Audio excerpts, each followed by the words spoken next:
Ladies and gentlemen, welcome to another exciting edition of Ringside Rants. I apologize from last night not being here. It was because I was sick as a dog and feels refreshing continuously, but I am always just Mike. And to my right, we had Josh, also known as Bad Karma. Below me, we have JAT, the professional music master of everything, including whatever he wants to talk about in Louisiana. And we have Spicy Phil, the Smarter Strong style. And gentlemen, how are y'all? Again, I apologize for last night. I was sick as a dog. So, Turn the volume off. There we go. yeah, that thing sucks. Man, you're playing Mario in the background, man. Do do do do do do. Dude. Phil decides to do all that now. Facebook messages popping up. Are you It's driving me serious? nuts. That's all them porn sites. No, it's not. All you have to do is hit the little volume button and hit mute. It'll stop. You're going to get one that just goes, ah! I know, right? Oh, so what's going on, guys? I mean, I know there's a lot of news to talk about. Now that bullshit's over with, I can actually. There we go. It's done. Mario stopped jumping, huh? He finally died. Well, today's show, we're going to be talking about Sports Illustrated's picks for 2025 for wrestling. We're going to go over all the categories. We'll tell you all about it. Plus, we're going to talk about a extra match added to New Japan Wrestle Kingdom 20. And we have a man who has become a free agent. So all of that to come. Don't forget to like, share, and subscribe if you want. But by all means, everybody watching, smash that like button. It helps us out a lot. Helps us out in the algorithm. Get more people in the chat. Y'all got more stuff to talk about. And it's for the low price of notifications too. free 99. Yeah. Thanks, Anthony, for being back with us, man. Again, I want to apologize about last night that we wasn't here. It's because I was sick. I was puking my guts up, and I couldn't be here. Sorry, Anthony. What's up, dude? What's going on, dude? Anyways, What's going on, Dit? Well, Phil, you want to start us off? You want to go? You want to talk about the free agent? I think we'll do Sports Illustrated last because we're all going to can I pick. do my rant first before I do it? Oh, sure. I thought you might have been. I thought you might have been disenfranchised. Before you here's start, the thing. Hold on, Mike. Before you start, Phil, before you start, is there an F-bomb going to be dropped? Maybe. Is there Okay. several F-bombs? Are there several F-bombs going to be dropped? Well, my name is Spicy Phil for a reason. Then this fucking rant is brought to you by W.GG. YouTube W drinks at W.GG. Use our promo code Ringside Rants, 10% off. Buy it now. Yes. And I got my chips ready. Okay. Ready for Phil. Oh, everyone, you know the Democrats say they only care, like they only want to, like what about the casuals? You know, we got. You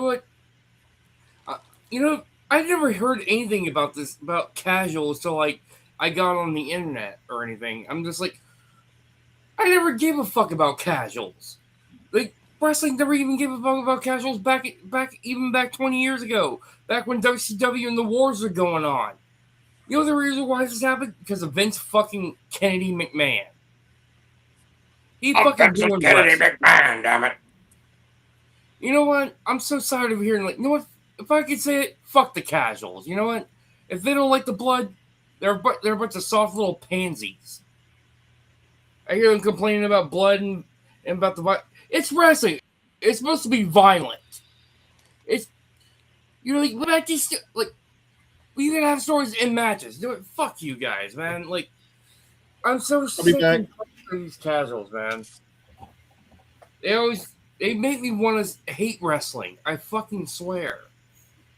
They want wrestling to be PG and shit. It's like, but yet when other company does it for their own, it's like, oh yeah, it's all part of. Yeah, fuck you. You know what? why? You know why, Phil? People are like Enzo would say, people are soft these days. Yep, they're spoiled. They're used to. They don't realize what life is handing them. Like another hand is feeding you, Mhm. and they're biting the fucking hell out of it. Oh yeah. And they say, Yeah, and they always talk shit about like. You feel that sports in general, it feels like they're trying to bring more than that. I haven't watched the sports, so they can get more money. Yeah. But yeah,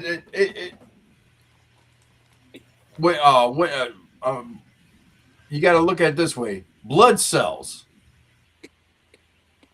Sex cells, is violence like, cells. Exactly. yeah, as like Blood that's why I don't cells and get it. each Like it's like you what think they what happened is in a wrestling event. You know what? Sometimes you need a spot with some blood in it. That you know what, and it's gonna sell. Women's match. I mean, I you know, no offense to the women out there, but what are we out there to watch? Really.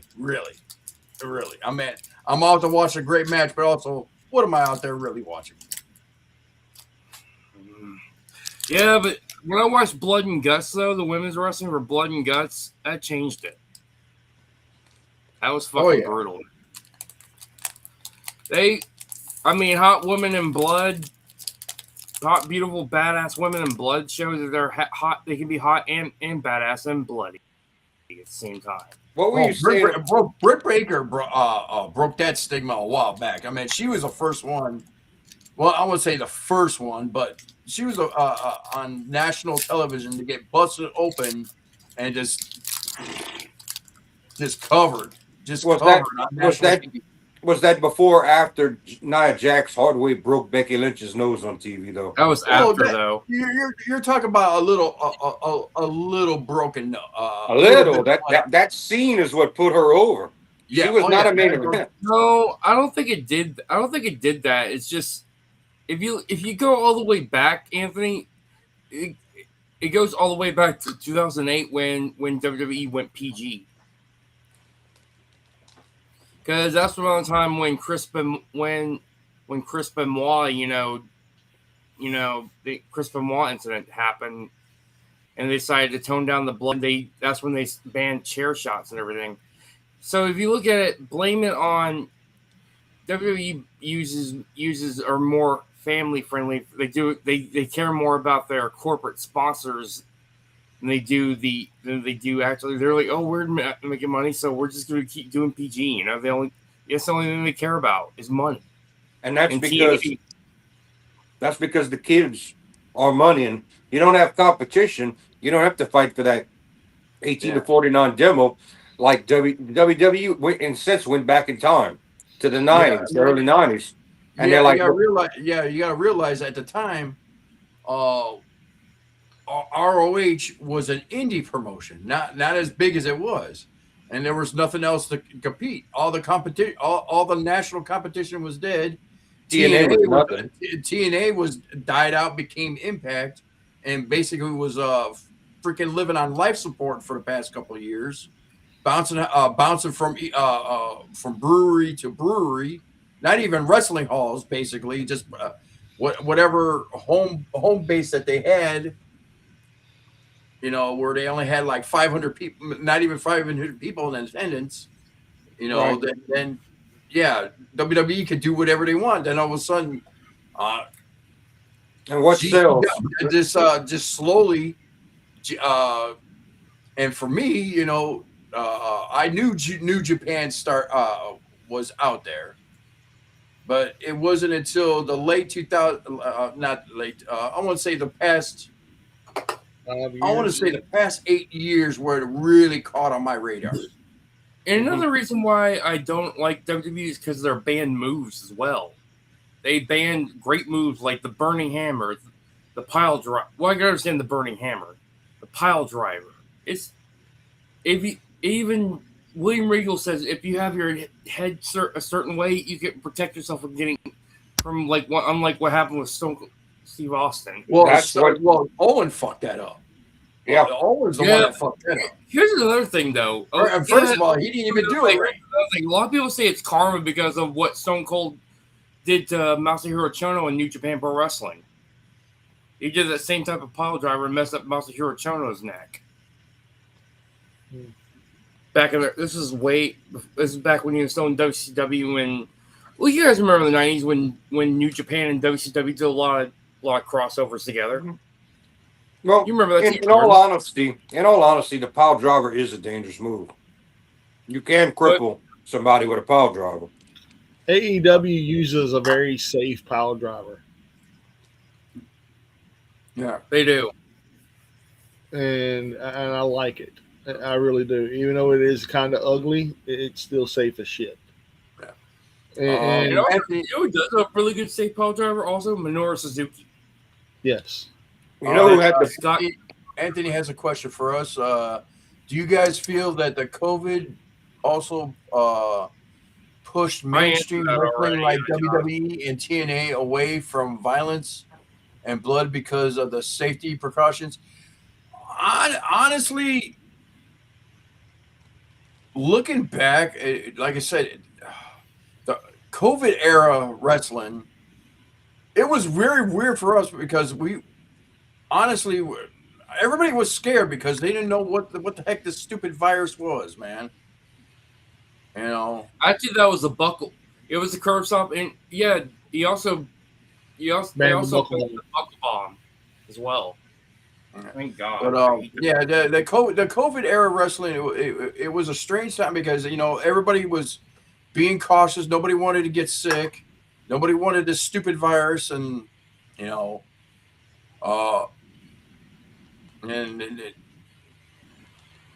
and nobody had the information is like that we do now. I mean, finally we got more information on it, but it took quite a few lives before even it did. So, and I know Condemn one of women them, who give is like it took my boss's life, man. It took What my boss's the life. yeah, I had a lot of friends that told the story. I condemn white women who Leave it give alone. birth Don't to black. answer it. Don't. Phil. Yeah, I'm not saying it. Delete that, please. Whoever you are, get the fuck off our chat. Phil. Just leave it alone. Yeah, that has nothing to do with us. We're gonna get trolls. We've made it big enough to where we get trolls. Ain't that awesome? Yeah. Yeah. I'm lucky enough. It's not on YouTube, so it got Thank God. what you call. But The main problem through all of this, just like Anthony asked about the violence levels and PG and what Phil's talking about with all these not even smart marks, just the fucking casuals. The problem is the last generation or two are too fucking soft. That's the fucking problem. It's how you're raised, how you're grown, what you're taught in the world, and the U.S. is too soft. Straight up, they're a bunch of bitches. I could take 10 of them out with ease at my age. I've always called them. I always call these casuals soft and everything. Like you wouldn't have. I told them these are. I would have if I would have saw if my 12-year-old self would have saw these kids, like saying too violent. Me and my friends, we love that stuff, like ECW, WWE. We would have laughed at them, called them a bunch of pussies. Phil, look at our generation, Phil. We grew up.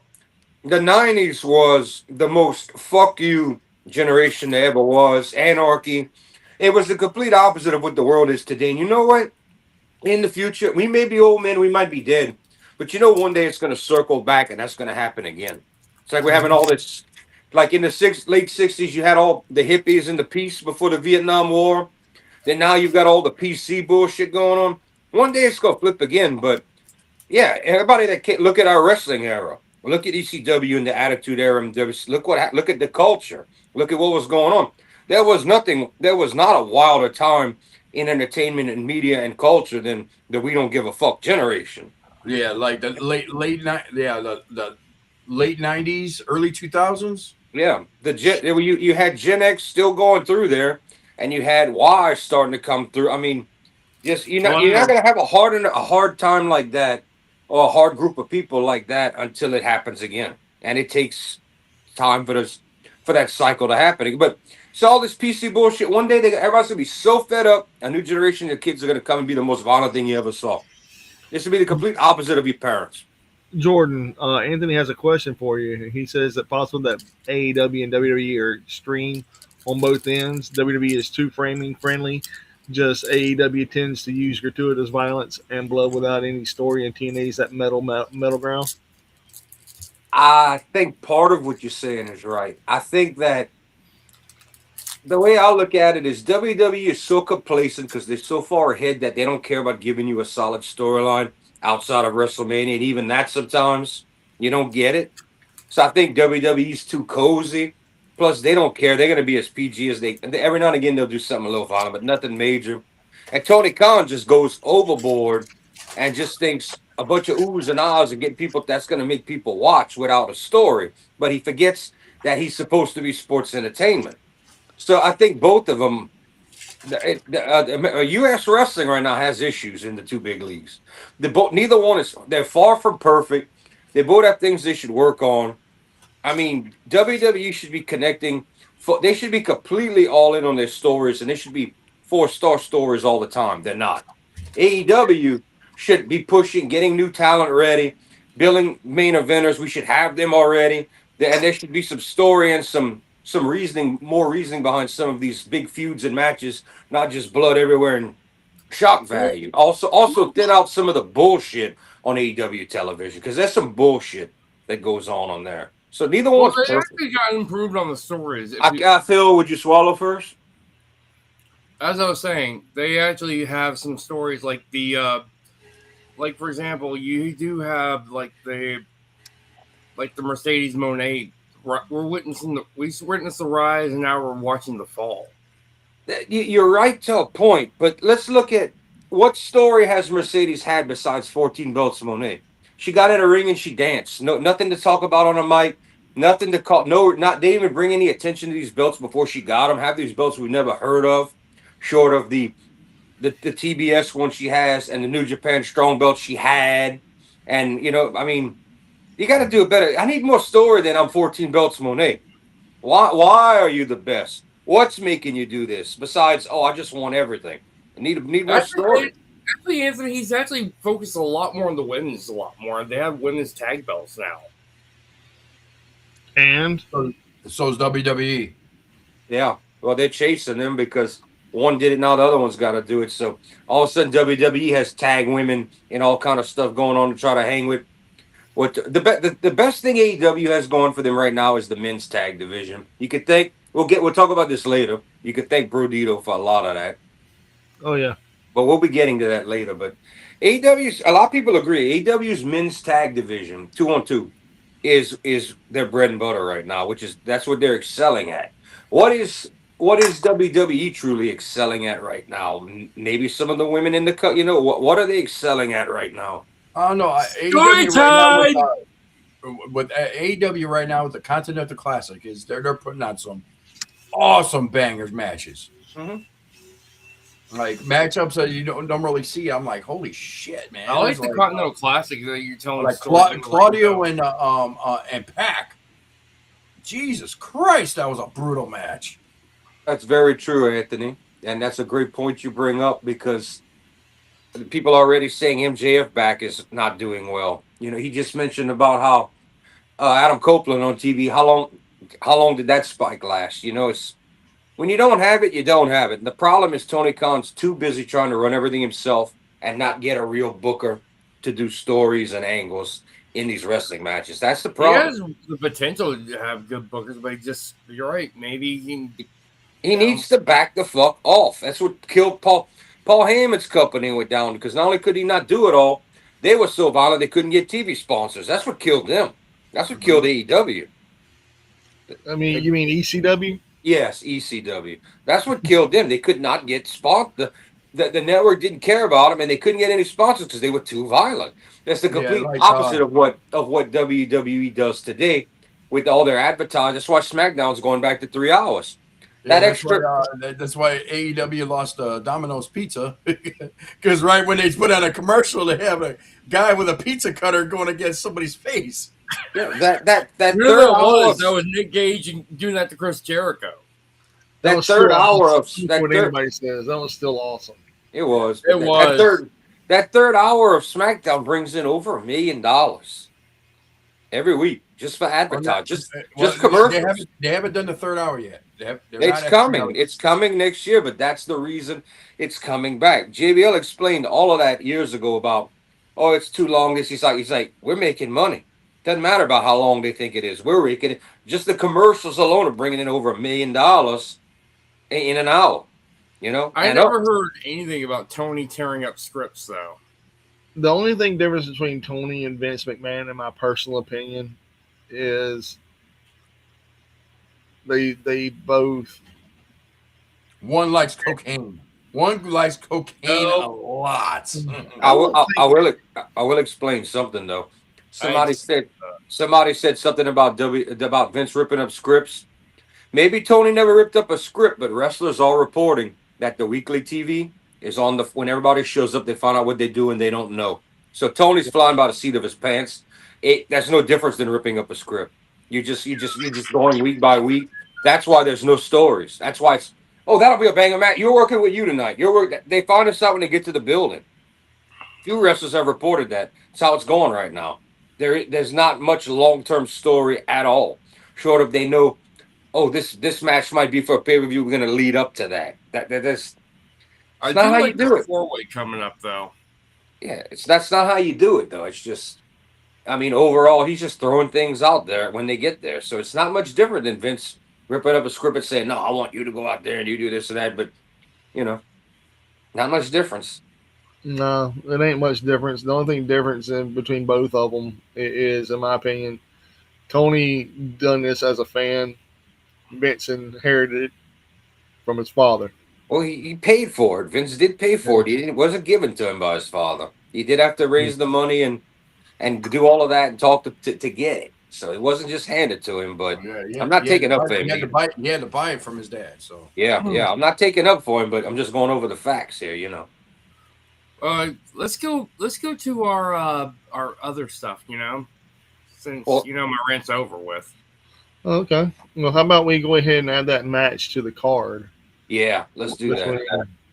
Yeah, so to give the context, there's another match added to the Wrestle Kingdom card, and the match is El Phantasmo versus ELP. I don't know who he's fighting, Phil. I'm looking it up right now. I've seen this guy a lot on DDT, and also he's also really good friends with Emi Sakura. All right, the word is they have fought before and they have had banger matches, so we're in for a good one.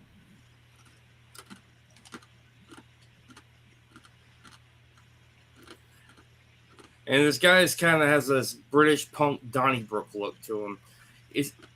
He'll be facing Chris Brooks of DDT for the. That's right, Chris Brooks. And this is for the NJPW World Television Championship. Oh, okay. I wasn't even realize that. Okay, we get another title. I'm happy, and we get EOP. So that means that's going to mean 15-minute time limit right there, because TV title. Yep. And I'm going with my boy ELP.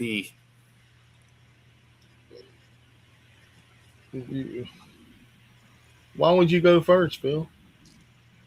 Because I was the one who announced it. Yep. That's why. You got a point. Well, that could technically mean he should also go last if he introduced it, but I'm just fucking with everybody. Anthony, I'll be honest with you. You know who you could thank for killing the chances of territories coming back? Because it almost was. You could thank AEW for killing that, because the instant Tony Khan yelled he was competition to WWE, Triple H went, oh yeah? And now Ring of Honor is no more. TNA is partnered with WWE. WWE has bought it's all breaking into two big sides again. And two divisions with all the companies. Everybody else is just backyard wrestling. So you could forget it, because of, if he wouldn't have done that, you would have had a chance, but I don't know. I don't know about territories because, right? Yeah. As far as I mean, WWE is always going to be Northeast territory. Always going to be Northeast New York area because that's where it came from. I mean, if you want to break it down, let me see. Yeah, WWE be the Northeast territory where basically New York and all on the East Coast. AEW what we just say home Southeast. base is like Just Florida, like Turner was southeast in Florida, yeah, Jacksonville. Florida. Technically, ROH was Maine. They're more No, Philadelphia. Yeah, no, they were at DC. they were. It was a DC area? It was owned by your boy from Sinclair. That was Yeah. his pet project. So that was around up there. So It was So around ROH, DC. yeah, but it was around there. But but now it's owned by Tony Khan. So it doesn't mean that goes down to Florida. GCW that's is New New Jersey, Jersey. right? Yeah, Dirty Jersey. pretty much everybody's based in the East, short of Wussy. What you call out there, Billy Corgan's NWA. he's in the South too. Yeah, I was gonna say they didn't go over the South. Impact or Canadian. TNA. That's Canada. Canada. Yeah, the parent company is Canada. Anthem. Yeah, they were originally in Alabama. yeah. They're originally South. So Then they went. Then they were Tennessee. Yeah. Then you had New Japan Strong was the West Coast. It was California, but now they're doing away with that. and there's a lot of other promotions. You got House of Glory, which I call Hog Wrestling. That's in New York. Wrestling. I call it. You The also Hog. got PWG Pro Wrestling Gorilla. Well, that's gone now. if you want to break it down, there's a lot of promotions out there right now. You got Warrior Wrestling is coming back around over on this my parts again. Wrestling and you got promotions down south by you guys. Wildcat's the big one down here now. Yeah, Wildcat. Defy, Wrestling- which is around wrestling. the upper northern west coast. Sammy Callahan's promotion, Wrestling Revolver. Yeah, so I want to say independence is more or less. I would say that's the new style of territories. Is the independent scene. I mean, you got your two big boys fighting up on top, AEW and WWE. No. The very first,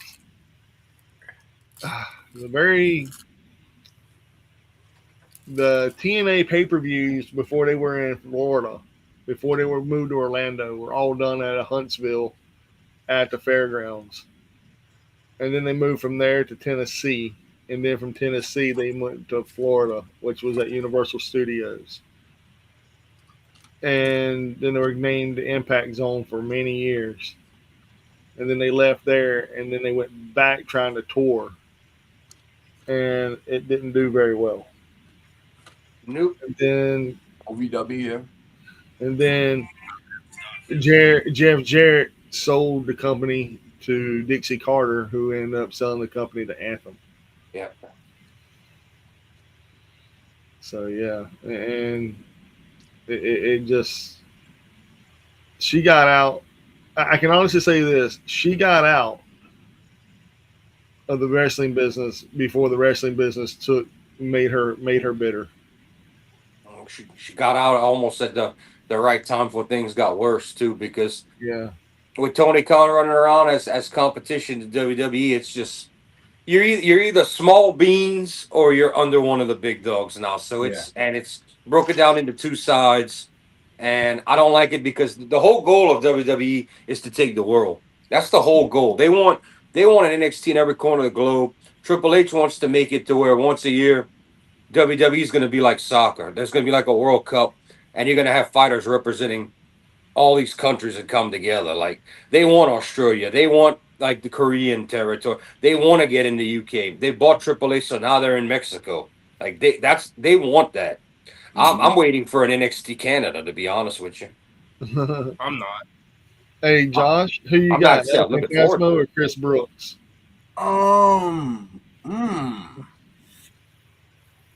Give me a little background on Brooks. I have no Should we idea. watch a match with him to educate him, Mike? We can do that, but we got to do it. Well, I guess we can do that now. This is I mean, who's he wrestled? I mean, who's he wrestling for? 'Cause I have no background. I know who El Fantasmo is. so. Well, let's see. He wrestles for DDT Pro Wrestling. Okay. He's kind of a tough ass, a badass in a ways. It's All kind of right. cool. He's also done some intergender matches with Minoru. He also was in a tag team with Minoru Suzuki. So he versus the murder grandpa. Okay. And he also teamed with Maki Ito. There's a Future of Honor match between the boys and Chris Brooks and Travis Banks. I was like, the boys are definitely losing that. Well, I don't want to watch a match and then make a decision after that. So he's with DDT, and that's kind of like the rival promotion in Japan. It's a smaller company than New Japan or Noah, but they're popular. But they're more DDT over there is a lot like GCW down here. Okay. I mean, DCW's tag team as did shows with DDT, so yeah, they're very similar. They'll do more of the. That's where you had Ibushi on the bicycle and your boy fighting the blow up doll. You know, a lot of people have come through there, but it's some funny wrestling, some funny shit. I like it though. It's not. It's my opinion. It's sports entertainment.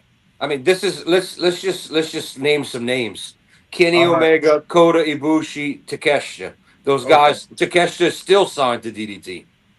All right. You know the reason why they call him Big Baby in DDT? Because he signed with them when he was still in high school. Yeah. All right. So I'm gonna go on a whim. Let's go with Brooks. Let's just go with Brooks. All right, Jordan, who you got? This is tricky for me because I don't know what the future holds, and if the rumors are true, my only problem is I don't find Brooks has been built up in New Japan. But if the rumors are true and this could be EOP's final match and his goodbye in New Japan, I mean, if it wouldn't be that, I would say EOP retains. But some people are going to know Brooks thanks to DDT in the Indies, like you said. But I mean, are they going to? There's only like a week left, a little over a week left of the year, and we're at Wrestle Kingdom. Are they going to have Brooks coming? How much is he going to come out on shows? I mean, what are we going to do here? But I'm going to go Brooks because the rumors are flying hard that ELP might be one of the guys leaving. And all contracts end. January 4th, the New Year's Dash is the reset of the year, and that's when contracts expire in New Japan. I hope he stays. I'm going with Brooks as well. Then we just need to get Genghis and Erga's picks. All right, Anthony is going with Brooks as well. I know, I already put him on there. Okay. Anthony, I don't think they're going to buy any of them because there's actually a law in Japan. It's legal where you cannot actually sell a promotion to a foreign entity. So you're going to see a partner, which they kind of have a partnership with Noah and Marigold already. So WWE. So, but as far as them buying New Japan or Noah, you're gonna see an NXT Japan before that. Which, like I just finished saying a little while ago, Triple H wants that tag. You would see that anytime soon in Japan. I think that with the way they are and how friendly, I think you would see. I think you're gonna see a Japan NXT before you see a UK one again. Oh yeah, 100%. I don't know the new. If I'm correct, the NXT Europe ambassador, the new what's her name? New Prime Minister of Japan. She's kind of like Japan first only. Yeah, you should be like that when you run your own country. That's what. And that's she's very very, she. I seriously doubt she wants an American business to succeed over a Japanese business. Yeah, but when you get those taxes and you pay to Japan and you got ticket revenue coming in.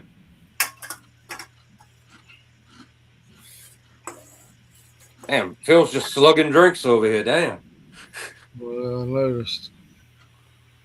I need to get some water in my system because I'm telling you, it's been a brutal 24 hours. Yep. If you see me get up and go, if you see me get up and leave without saying I'll be right back, I'm going to the bathroom. I'm just letting y'all know. All right, Phil, you want to break the news or what?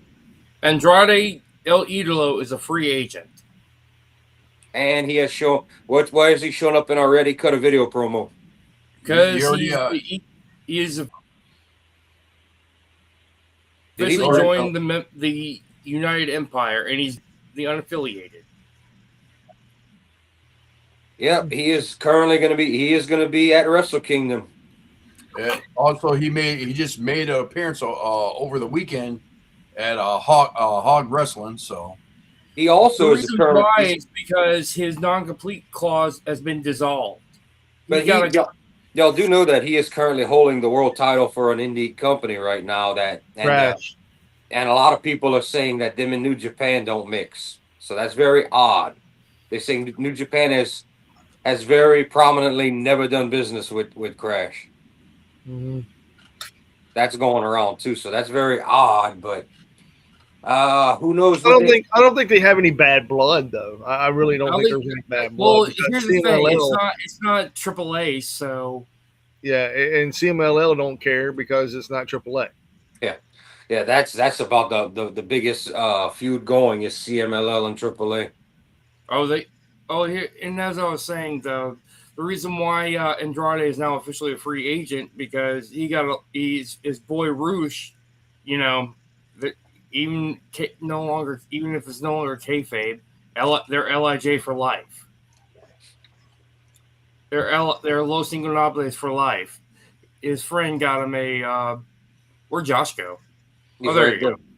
What happened? I don't know. You vanished for a minute, but in other words, Andrade got a lawyer and got his year no wrestling, no pay shit squash. So he's a free. I don't know if we don't know if he's going to return to a WWE or an AEW or whatever. But I seriously doubt he wants to go to WWE. Remember, he wanted out.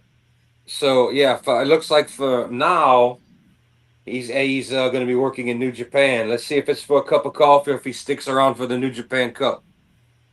I hope That'd he be does. interesting. That would be interesting. Here's another fun fact about Andrade El Idolo. He held this baby right here. Yeah. The Intercontinental? Yep. When before he took off his mask. Yep. Did he take off his mask or did he lose his mask? There's a difference. He took it off. He's a Mexican wrestler. He took off his mask. Some of them do, man. It's just rare, but some of them do. I mean, Conan chose not to wrestle with a mask. No, he lost his mask. There's a difference. Conan did? Yeah, he lost his mask. That must have been in the very early 90s. Yeah, Rey Mysterio before his mask was removed. Rey Mysterio technically he lost his mask. He had to beg AAA to let him wear his mask again. Mm-hmm. And Bischoff was hell bent on getting him to take the mask off for some reason. He looked like a damn baby. I don't know why he did the same thing to Juventud Guerrera. Oh, Psychosis. Psychosis took his mask off in his final ECW match. Psychosis lost his mask. Oh, he did? Yeah, in WCW. No, that was Psychosis, Hoovy, Ray. And I don't remember. I watched religious. I watched every week religiously every match. I do not remember Psychosis losing the mask. Yeah, Psychosis lost his mask to who? Hoovy lost his mask. Hoovy lost his mask to Jericho. Kevin Ray Nash lost ended his up match to costing. Nash. Mystical. He was never Mystico. Andrade was never Mystico. No. Chris Jericho took Hoovie's mask. Ray lost it they Kevin did it to Nash. where it was with Kevin Nash. Well, I don't Scott remember. Norton, I think Scott Norton took Psychosis. Really? I still don't remember that. And I watched the Saturday night, Thursday, Monday. I don't remember. I have to look that up. Because I remember him. Who did Psychosis lose his mask to? Because if y'all remember ECW One Night Stand, he takes the mask off and your boy goes, "Good, my God, he's ugly. He's hard. It's idiot." Psychosis lost his mask to Billy to Kidman. Rey Mysterio. No, Billy Kidman. I'm reading it right here. Psychosis lost his mask to Rey Mysterio Jr. during a tour of Mexico, where he removed the mask and handed it to Mysterio Jr. while covering his face with a towel.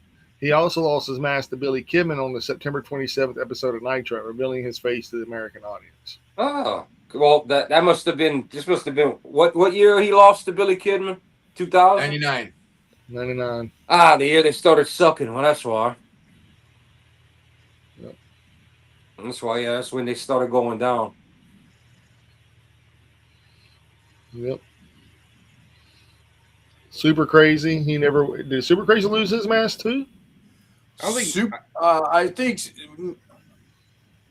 think Super Crazy in America. I don't think he wore a mask. Maybe in Mexico he did. I don't remember him wearing one in the U.S. either. Yeah. El Seminarista took Super Crazy's mask in 1988. Oh, is that old? Yeah. Damn. And you remember he was wrestling in WWE like 08, 09. Yeah. Damn. All right. Yeah, it was crazy. He was the one ECW guy they didn't put on the ECW show. They just was like, we go pretend that don't exist. Keep him on Raw. I was like, huh? He's on to the room, Super Crazy. He initially worked as an enmascarado or masked wrestler, but lost the mask just over a month after his debut when he lost the Luchas de Apuestas, a bet match to El Seminarista in March of 1988. That man's been officially on the roster as a pro wrestler. Well, they do start young over there, so I better stop because Ray was like 14 when he started or something. Well, he was born in 73 and he debuted at age 14 as a wrestler. Because I was gonna say he's predating Minoru Suzuki's main run here. I'm like, damn. Mm-hmm. But yeah, I don't think he's still wrestling though. Super Crazy, yes. He's still wrestling. He's wrestling in Pro Wrestling Noah. Yes. Yeah. Super Crazy still is wrestling in Noah. He's wrestling in Pro Wrestling Noah. Wow. Yeah. God. I believe that Jerry still goes from time to time too. Yeah. He has gray hair now. Oh yeah, you would too, or more of it if it was that long. He's born in 73, and I'm so he's like 53, 50. He was born in 71. Oh, so he's 74. Oh no, he's not 74, 54. I'm born in 75, and I'm 50. So. You know, they added the NJPW World TV Championship to the card. Yep. Oh, I'm gonna have to get the other guys. Who we missing besides Genghis and Urga? Anybody else? Nope. And I'll get Kelly's picks along with them. All right, we'll get all of that. Yeah, La Sombra. Santos Escobar lost his match. Yeah, Santos Escobar had a mask in Mexico, but before coming to WWE, he lost it. Yeah. Yep. He lost his mask at the 82nd anniversary show of CMLL, September 19th, 2015. It's a mask versus mask match. It was against. It was like he.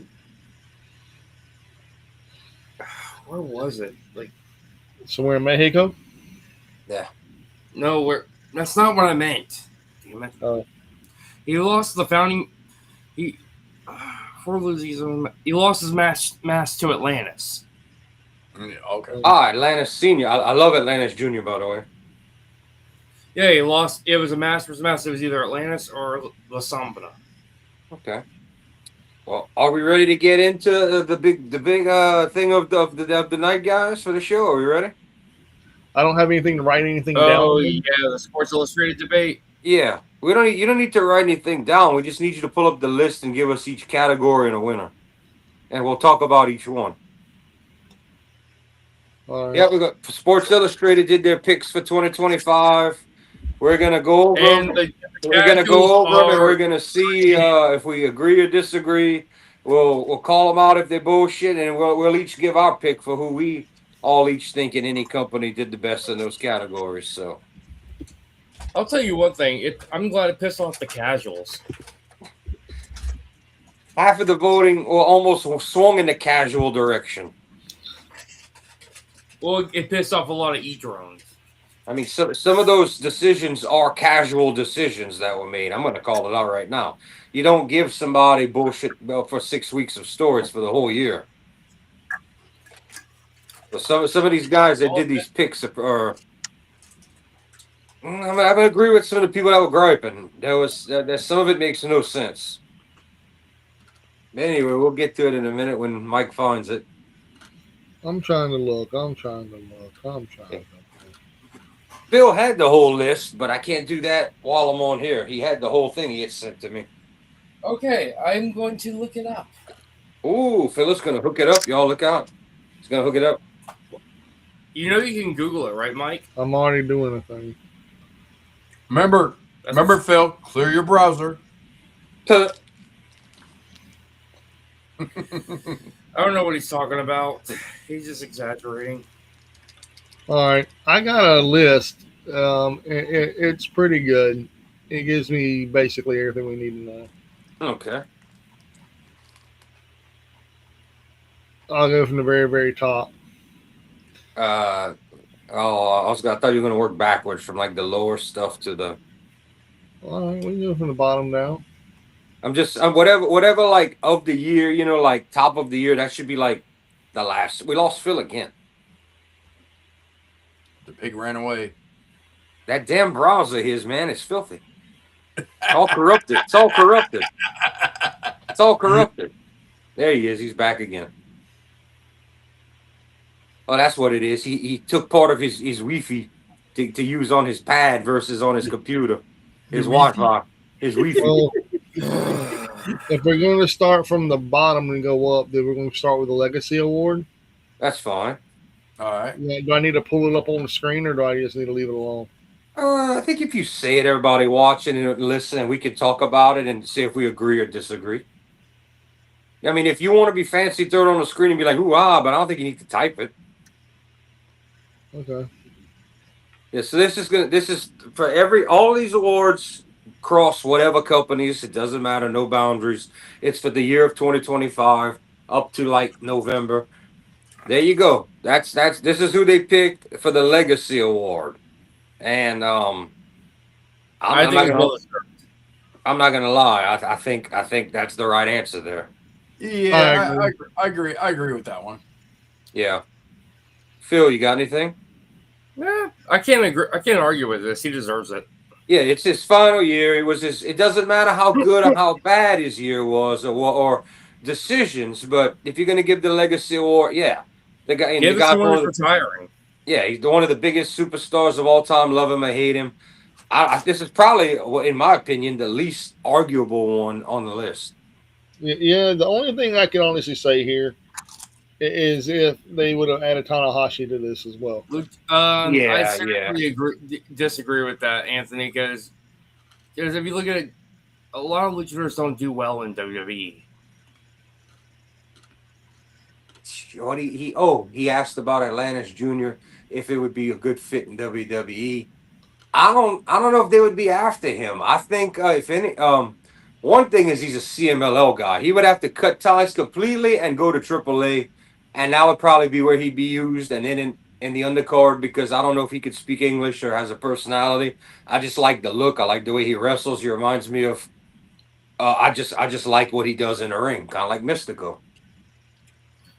I don't think they had any like people that they were like trying to like give the award to besides John Cena. Yeah, this category didn't. This is like one of those special awards that there are no runner ups. It's just going to one person. That they didn't have any other people listed on this one, and I think there's a reason. There's a reason why. I mean, look at who he is. Look who he's retiring.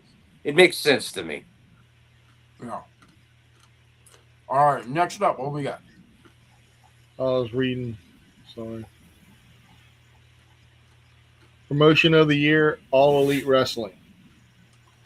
All right. First of all, whoever talks, either you agree or disagree before you give an opinion.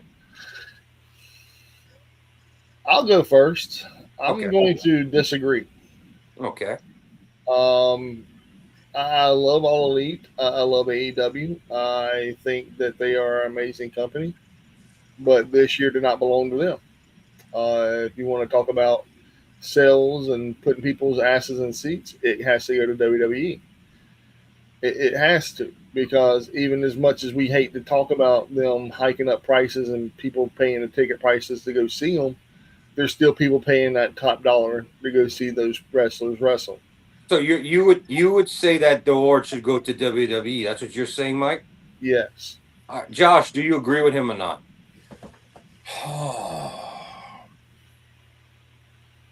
Yes and no. Well, I'm asking you, but I already know what the direction Phil's going to go. I'm going to go. I'm going to agree with the All Elite because it does put on the better matches. WWE puts on the better product and storylines, but in wrestling aspect, AEW puts on better matches. Okay, so you're going to say you agree AEW deserves it. Yeah. Okay. It's kind of. It's just a yes or a no. I mean, you can. I have my own explaining I'm going to do when it's my turn, but Phil's going to be next. But yeah, it's just like while WWE just like how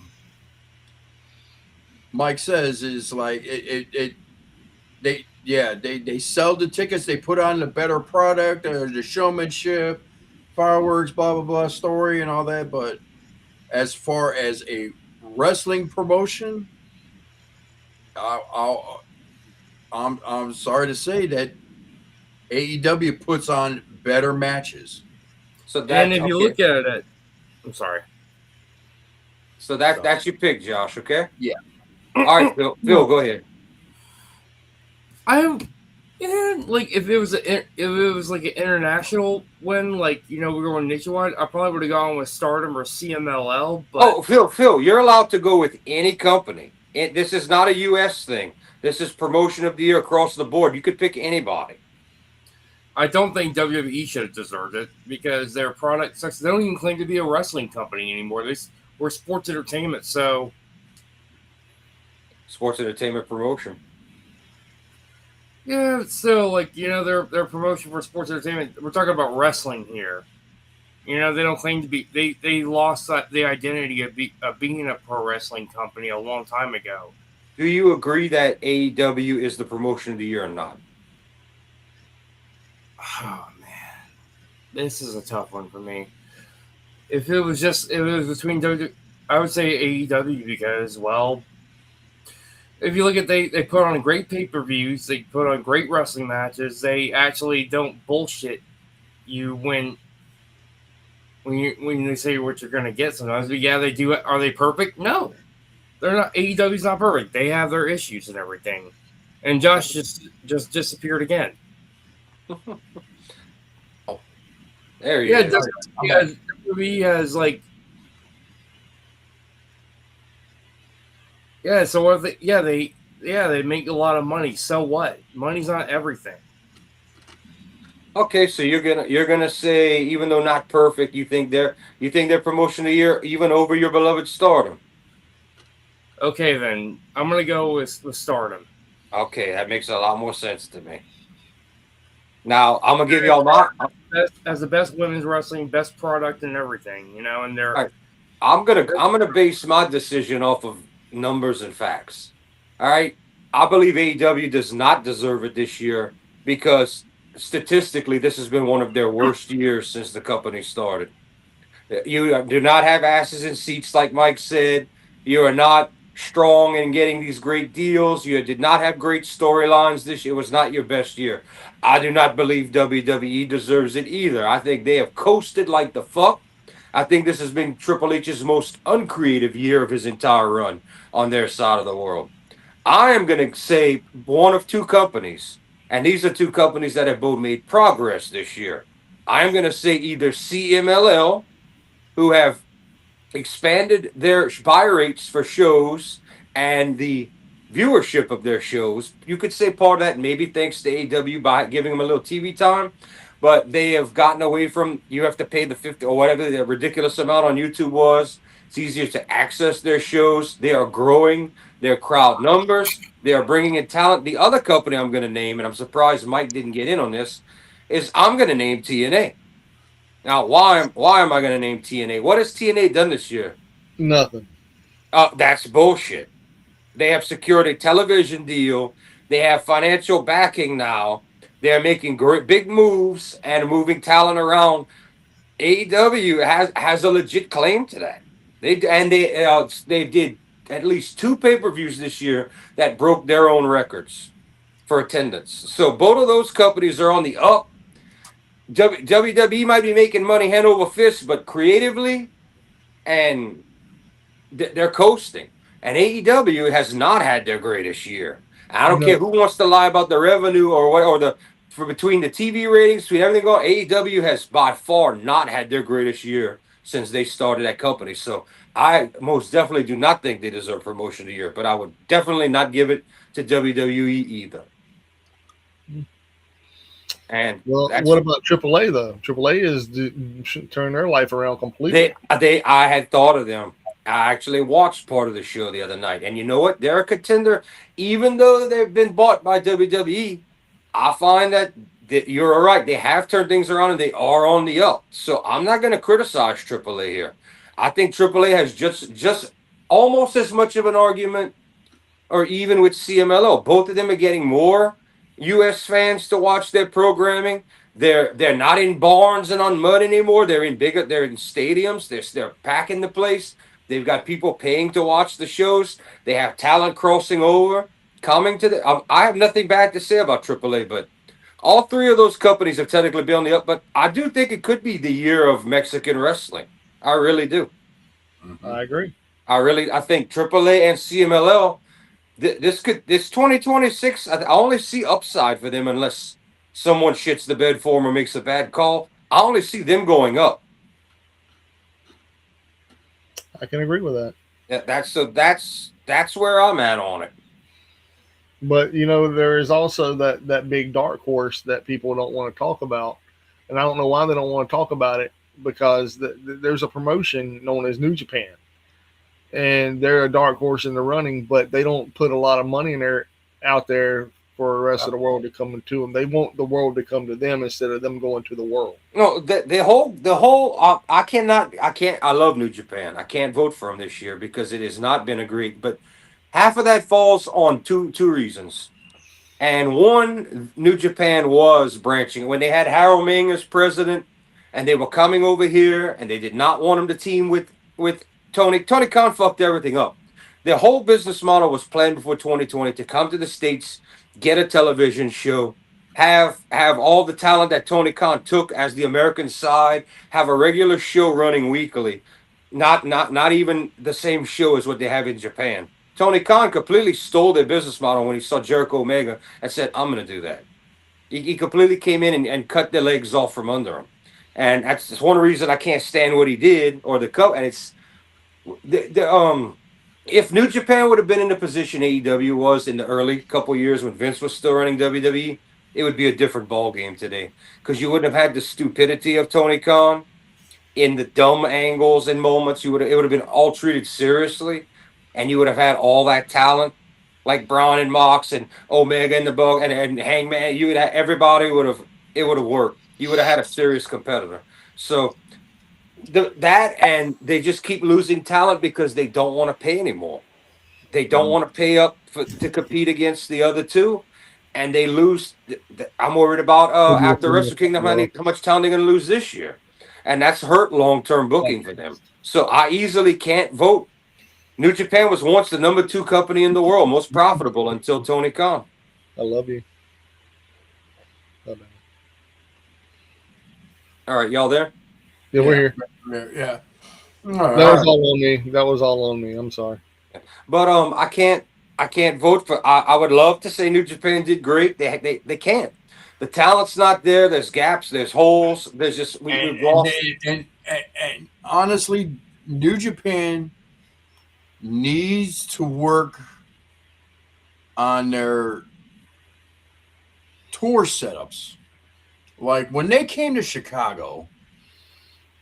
When they came to Chicago earlier this year, I was there, and it was just kind of a lackluster show. I mean, this was a show that was being broadcasted on pay-per-view and everything, and it seemed to me they treated it like a house show when it should have been like a bigger production,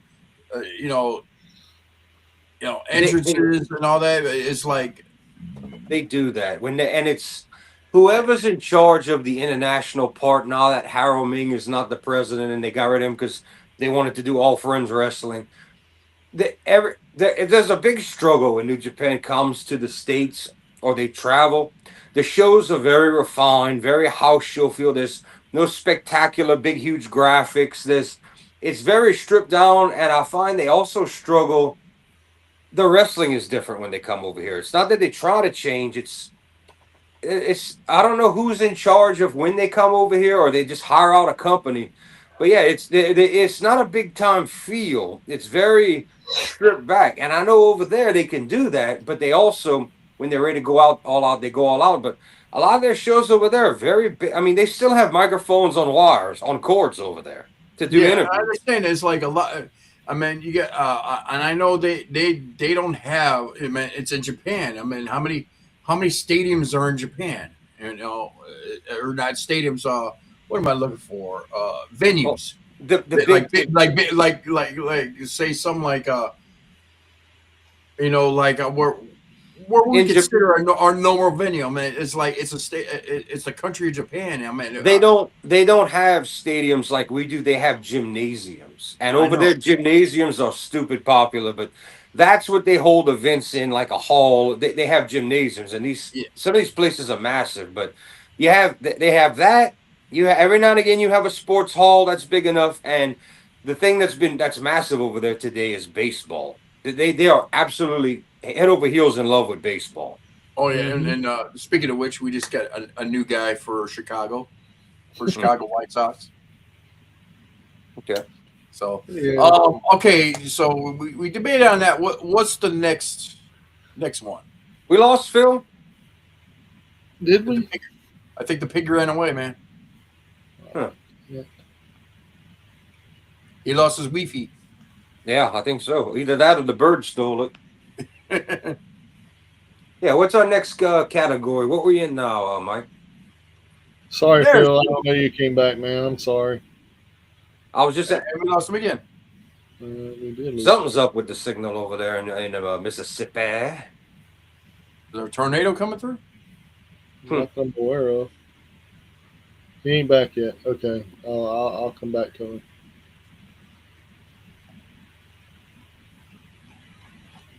Okay, next up, we're gonna get Male Wrestler of the Year.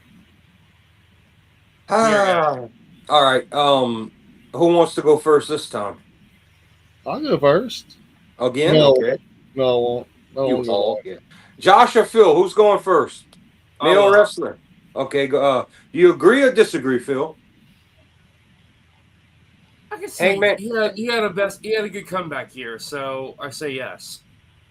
Okay, out of everybody on the planet, all the men wrestlers, you saying he's the guy. Hold up, there were two runners up. There was John Cena and John Moxley and him. Oh yeah, we have runner ups for this stuff. Mm-hmm. So yeah, I think he had a better. I think he had the better story than John Cena did. I hate to say it, but he did. He had the ultimate comeback story, kind of the redemption story. So, okay, Phil agrees. Mike, I disagree. okay. boo. I mean, I don't think John Cena had a good year either. I mean, you had the botched heel turn and everything as well. And John Moxley, he kept the title in a bag for over a year. So, but my personal opinion on those three alone, if I had to pick out of those three, then yeah, Heyman would win. But as a wrestler, as a standout performer of the year, none of three of those deserve it. I'm just sorry. I mean, that's just the way it is. I think you're right. But who do I pick?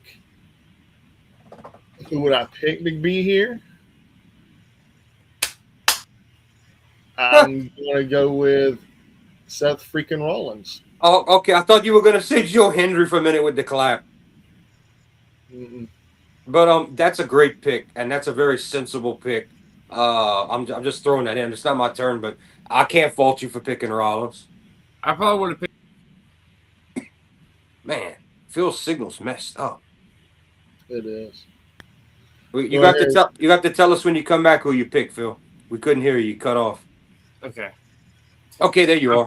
If it wasn't for Heyman with that selection, I would have picked Heyman. But other than that, I would have picked Bandito or Takeshita. That's not bad choices either. So, well, you staying with?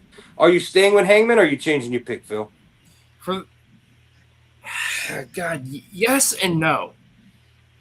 Well, you gotta. It's either it has to be yes or no. Either you're going Hangman or you're going with somebody else. I probably would have picked Takeshita. Okay, I'm probably gonna pick Takeshita. There you go.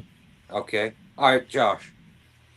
Yeah, Takeshita would have been a better pick. Out of the three that they put up there, yeah, I agree with the Hangman pick, but honestly, God, there were so many. I have my three, and they're not on that list. Mm-mm. I think Phil might. Actually, Joe Henry would have been.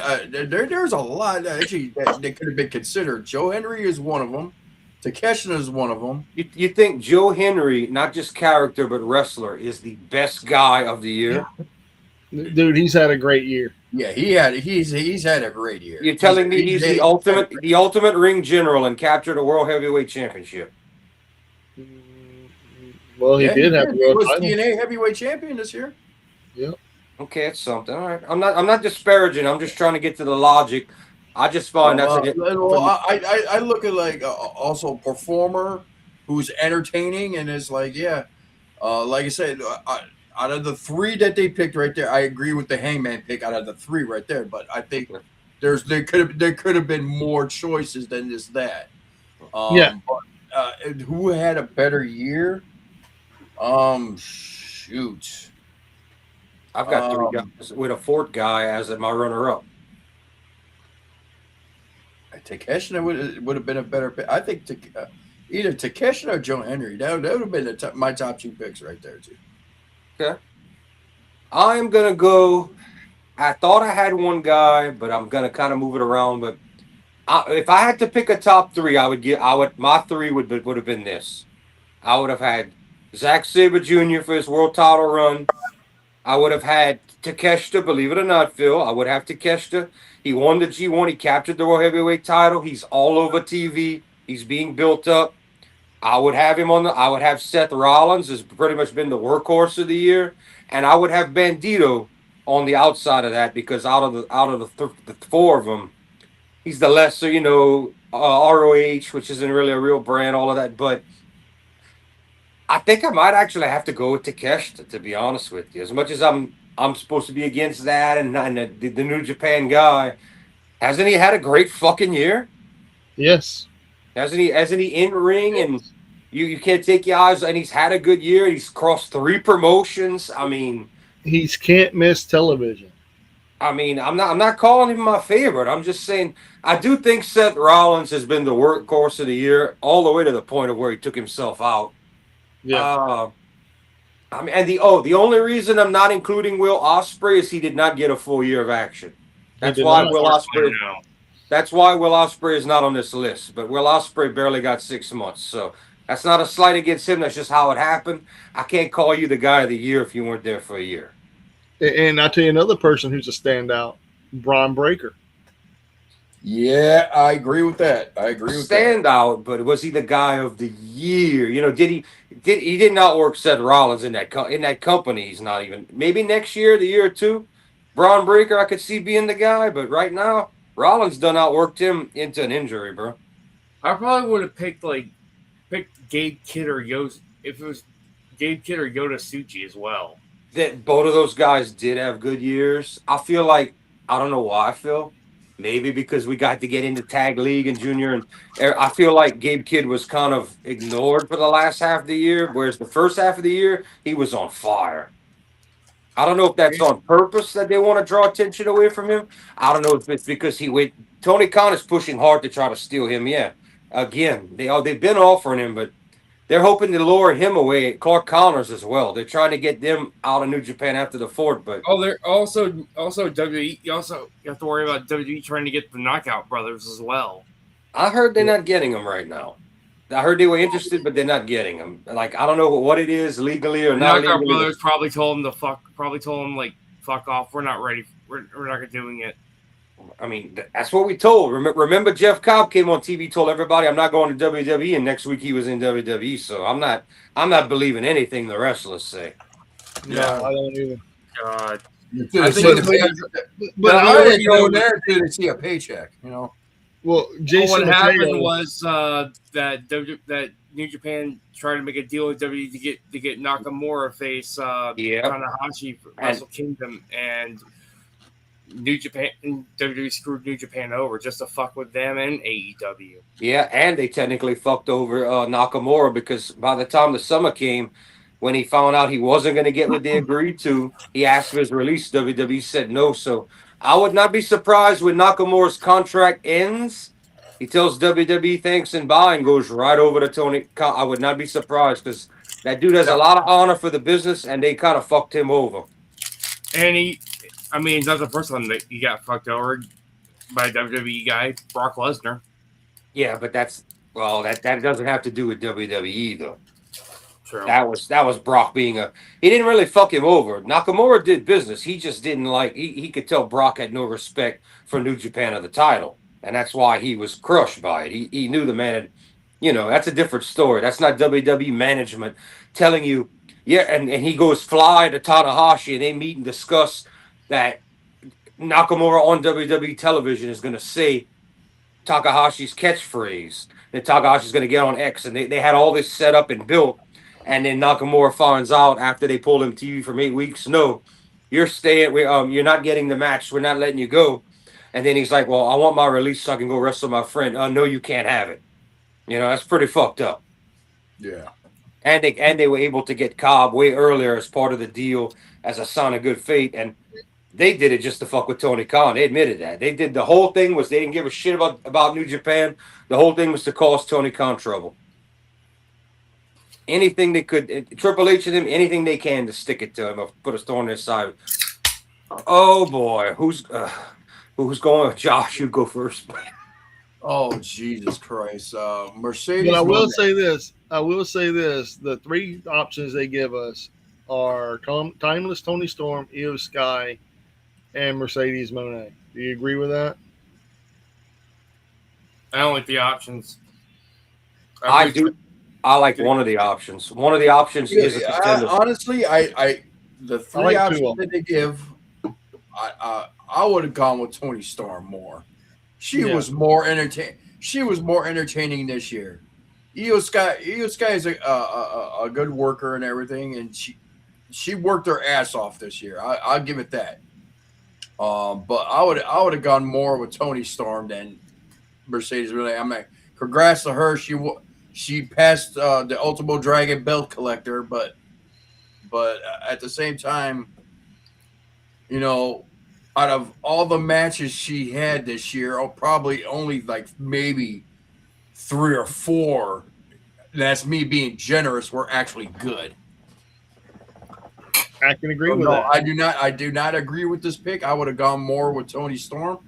As far as additional, who would I like to see? Jeez, oh Pete, there's actually been a lot of good female wrestlers out there. A lot that could have been considered more for this. You could have gone Rhea Ripley. Sol Ruka is another one. Lola Vice is another good one. Hell, even Chelsea Green would have been a better pick than a Mercedes. Or Stephanie Vacour. That's another good. That's a very good one right there too.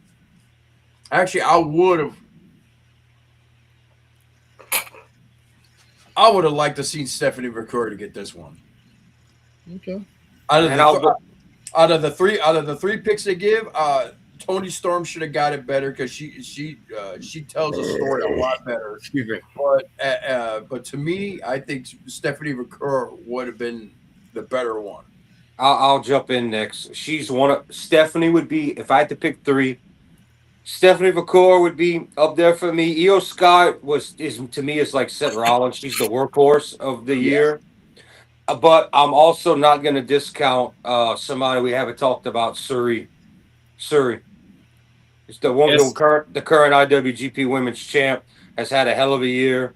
She's been busting ass at Stardom. Like, I know we have new up and comers. We have the 2 girls down in CMLL that are awesome. They're not there yet. They're over, but they're not 5-star in the ring all the way yet. But they're getting there. But Io, the workhorse, Stephanie Vacour, titles just moving up. Suri, the champ.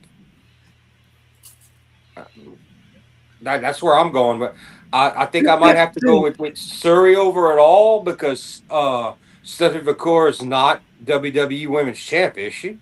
Yeah, she is. Oh, she did get it? Yeah. Well, then they're about even, man. You rise up like that, you get the biggest prize. Felt like she was just NXT champ, just came up. She's passing up Julia. So, I mean, and we all know Stephanie Vacour is great. Io had the best work rate over the whole year, like Rollins, the workhorse. But Stephanie Vacour or Suri? I agree. I agree with your picks, but Suri, I like her work rate. I think she's a hard hitter. But she's not American. No, it ain't about that. I could care less if she's American or not. Neither Stephanie. And Stephanie McCoy, she's not American. She's from Chile. Right. And I'm gonna be honest. I had to go Stephanie McCoy over all of it because can't disagree with you. Because of the fact Timeless Toni Storm is an amazing actress rather. She's an actress. Yes.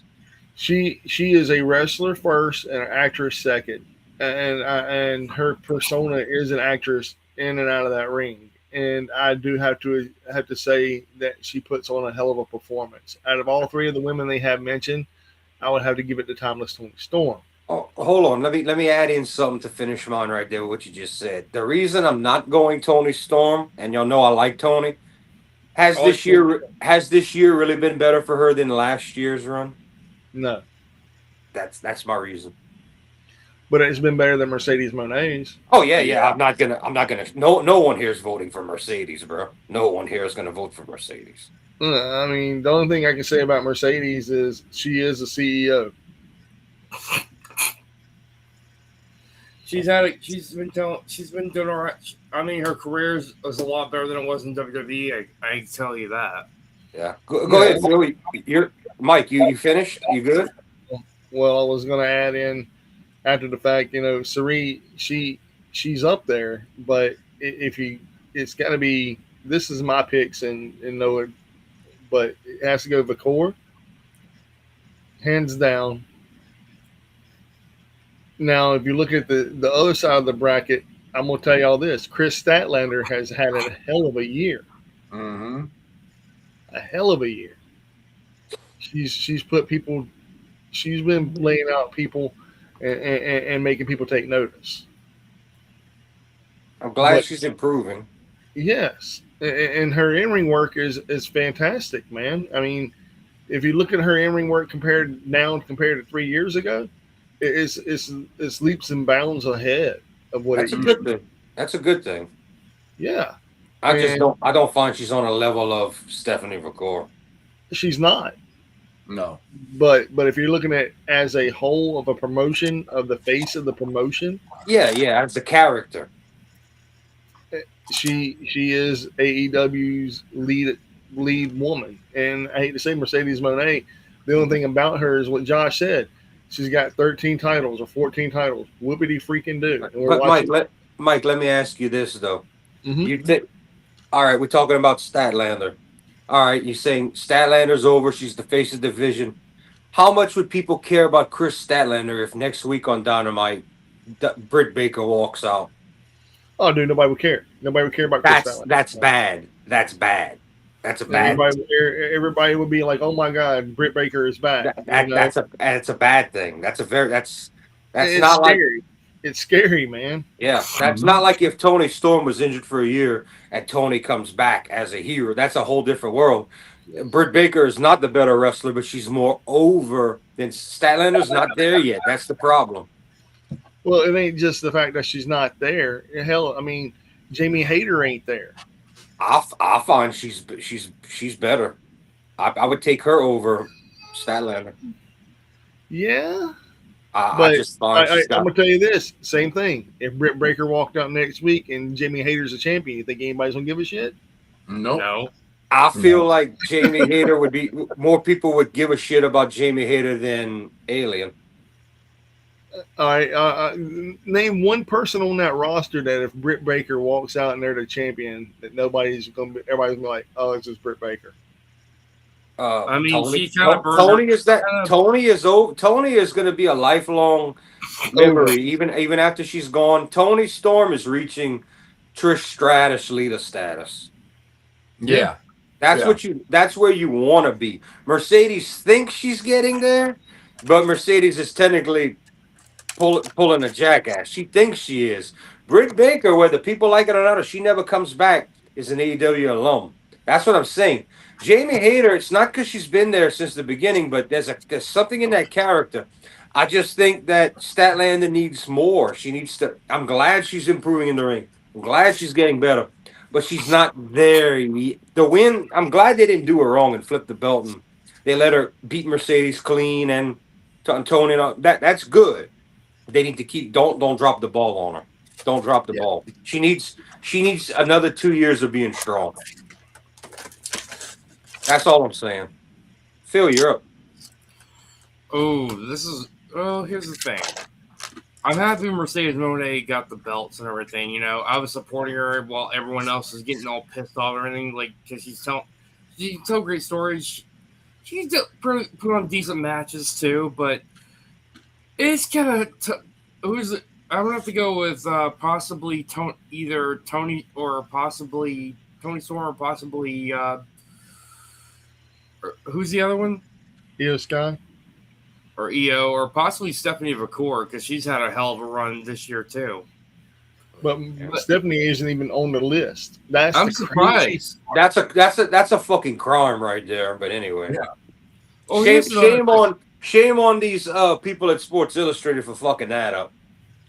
Well, anyways, as I was saying, also you gotta look out for like my other picks would possibly even be like Seiya Katanami, who also had a great year. She's the one who ended Tam Nakano's career in pro wrestling. She's up there. The only reason I didn't go with her, Phil, is because I think next year is going to be her year. The only reason I didn't go with she won Tokyo Sports. Huh? Suri and Saraya are good. Suri and Saraya are good. Suri are Yes, good yes. topics too. They both are great. Mike watched that brutal battle and was like, "Holy crap!" And also I also like that other one upcoming. That Mexican American girl. What's her name? Not for Stephanie. Yes, Persephone. Yes. I didn't go with her because I think she's only scraped the surface. I think we're getting ready to see a few years of her become big shit. Yeah, she's good, but she needs some work. She needs work development. She's still in her She's still in her 20s. Yeah, she's only like 24 years old. She's a baby and she's over in Mexico. And she's between her and the other one they have in CMLL. Those women are going to be superstars if they don't get injured. WWE's going to be beating on their door if Tony Khan can't get them. They're going to be after these women over the next probably 5 years if y'all keep watching. I mean, Mark Henry's already keeping an eye on, already doing some scouting for WWE for her. I don't blame her. I would have my eye on her too. I mean, that's a talent waiting to flourish. She's good and she's over. And they like her and she's young. She's got plenty of time. All right, who we You got also next? have 25-year-old. Let's see, she's a former NXT wrestler. What's her name? La Catalina. Yeah. She's improved a lot since she went to CMLL on her craft and everything. She even has a new theme song too. I said it. I don't know. I don't know if your service was working, if you stepped away, Phil. But earlier I said, don't be surprised if 2026 isn't just the year of the Mexican promotions, but the year of Mexican wrestlers being in the American eye. Don't be shocked at all. CMLL, AAA. Look at AAA and CMLL. Yes, they're both of them go contenders to me for company. I mean, don't be shocked. The U.S. is just getting more and more of them. And you know what? I don't mind a bit. Bring it on. I like some luchador and I like world talent. Let's get it going. Get on. All right. Next up, we got show of the year was AEW Double or Nothing. I don't have to go with All In though. Yeah, you go first, Phil. Yeah. As far I'm eliminating all WWE because none of them were fucking good. You only got 5 matches. You're doing 5 matches for each pay-per-view now. As far as let's see what 2005 basically All In. WrestleMania this year was shit. I did not enjoy this year's WrestleMania. We're getting a 3-peat next year for Cody versus Roman again. And what's the other one? WWE Evolution. Really? That was the only. If anything, I would have picked AEW All In because that was actually a really, really good show. Don't ask me why, but wrestling people are claiming that WWE Evolution this past year was really good. I did not see it. It was actually it wasn't bad. It wasn't bad. What was it great? No. What should have been on here? No. But it wasn't bad. But the one I on this list, I would have gone with All In. It would still have been AEW, but I would have gone with All In on the AEW one. I have to say those a lot of Stardom shows, but when it comes to I'm gonna have to go with All In Texas. That was the best one. I agree. Because they had great moments and great matches and everything. I can understand why Double or Nothing, because I mean Anarchy in the Arena, that was a great moment when they're playing Bodies by Drowning Pool. That was just that was a great one. That was a good one too. But I think All In was better. Don't get me wrong though. I did like when the fans were singing along and everything. It felt like an ECW show. when they did the Anarchy in the Arena moment, except for the bigger budget. Yeah. My Right? pick is this. It's none of these three. I mean, I loved All In Texas. I did, but Forbidden Door was it for me. I enjoyed Really? Forbidden Door. I enjoyed Forbidden Door a lot more than. Wow. A lot of people said it was the worst one because of the lack of New Japan talent, but Well, the reason why I'm going with that one over All In Texas, All In Texas killed a lot of the storylines because after All In Texas, you didn't have anything after that. that's a problem. And Gone. Forbidden Door actually continued storylines from New Japan. So I liked it a lot more because of the actual, and you can say it didn't have a lot of New Japan talent. Hell, that cage match between Ospreay and everybody in it, man. That right Yeah. That was pretty epic. I mean, It did finish the story between like Ospreay and Gabe Kidd. It did, and like I said, it had a lot of continuations. So that's where I'm going with my personal pick. Would have to be Forbidden Door. Okay. That's a good answer. You know, there's nothing wrong with that answer at all. And I'm gonna go with the clear winner, and then 2 runner-ups. So my winner easily is New Japan King of Pro Wrestling. That show That's a good one too. I forgot about that one. I was so happy to have the event back. That was always a big 3 or big 4 for them. It was nonstop good action almost the entire fucking show. Every match was good. It was just a good show overall. Nothing bad to say about it. I mean, you had Suji and Gabe Kidd, just not even as the main event. Do I need to say anymore? But I'm gonna give a special shout out to that. I don't know what it's called. That CMLL big women's match that lasted like over an hour. Oh yeah, that was a good one. That to me, I was more interested in that than Blood and Guts or War Games, and I bought it. I paid for it. I was like, "Holy crap, this thing's still going!" Yes, it's just the women in the ring. It's a gathering of we had AEW women, former you had women from across the spectrum in the match. But I think they deserve a special shout out. That was a good moment for CMLL. Part of why I kind of put them on the list with one of the best companies of the year. I mean, that right there pushed them forward. I'm gonna give a little credit to New Japan Dominion as well. That was a good show, but Dominion always is. Dominion always is a good show. Yeah, that's the equal to SummerSlam, like Wrestle Kingdom, WrestleMania, Dominion, SummerSlam. That's those lines. I mean, and King of Pro Wrestling is usually like.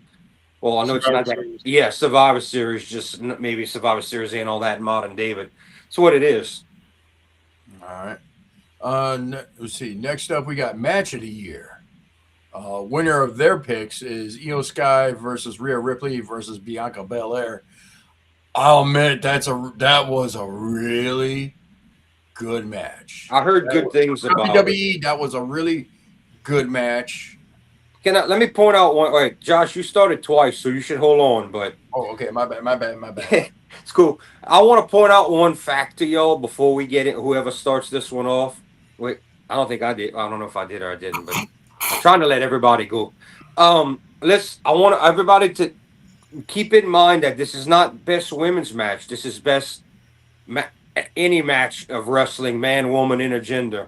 Just remember that it's not just the women. This is any match. Okay. Mm-hmm. All right. Who wants to start? I guess I'll go again. Go ahead, Mike. In the runners up, they had Hangman Adam Page versus John Moxley at All In Texas. Hangman Adam Page versus Will Ospreay at AEW Double or Nothing. And then they come up with the winner of it being this. And I'm gonna have to disagree on all that. Okay. My match of the year as a fan, when I watched it, and I can watch it again and again and again, has to be There's 3 come to mind. Nothing wrong with that. But I'm going to go with Anarchy in the Arena. Good one. That's a good match. Fun match. I'm going to have to go with Oh, that was a great one. No. but I mean, there really wasn't any other ones I can really think about that I can just go back and watch over from the last year other than that one. There really isn't. So I have to disagree with all this. And nothing against Heyman, Adam Page, and John Moxley or Ospreay. It just Double or Nothing was a phenomenal pay-per-view, but it had one of the best matches of all year. Anarchy in the Arena. That's my personal pick. For a runner-up, it would have to be Ospreay and Heyman, Adam Page. But if I had to pick out of all 3 of these, it would be Heyman and Ospreay. But another fun match that I remember watching was MJF versus Mark Briscoe. That was a good one. The tax match. I could go back and watch that over and over and over again. But it got oversaturated with literally all the thumbtacks. There was a lot of thumbtacks. I'm talking about a lot of thumbtacks. Did I say a lot of thumbtacks? Dude, that was a lot of thumbtacks. Yeah, I agree. I mean, there was a lot of thumbtacks. Okay. Yeah. All right. What about that bed of nails match too? Wasn't that John Moxley and Heyman, Adam Page?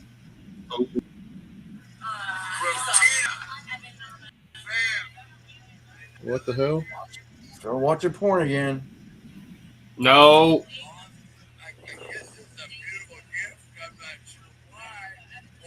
All right. Let's get back to it. All right, I guess I'm gonna go next then. I'm gonna do one for each category. I'm gonna give you my men's, my women's, and my extreme /K/ all over the build. I'm gonna give you one of each. For the men, I'm going with Gabe Kidd versus Kenny Omega at Wrestle Dynasty. Ooh. Yes, which was the crowd was against Omega Felipe, and Gabe Kidd took off the trucks and revealed the New Japan logo. That crowd was hot for Gabe Kidd, and they had a great battle. My only regret is I wish Kenny would have put him over because he should have, but they didn't do it like that. So Kenny won when he shouldn't have. For the women, Mike, you said there was only one match you could go back and watch. You never went back and watched Suri versus Sari? No, I Shame didn't. on you. Shame on you. That's my women's match of the year. How dare you, Mike? Yeah, it was brutal. And y'all all picking Anarchy in the Arena and Blood and Guts. I don't know what it was called, but I'm going with the 5-on-5. The brutality that was War Dogs versus HOT in that cage with all the weapons. That was yes. Yeah, I'm going with that. I'm going with that most definitely because people were screaming, "Why the hell is New Japan so violent? What the hell happened here? The ring is torn up. The boards are coming off the floor.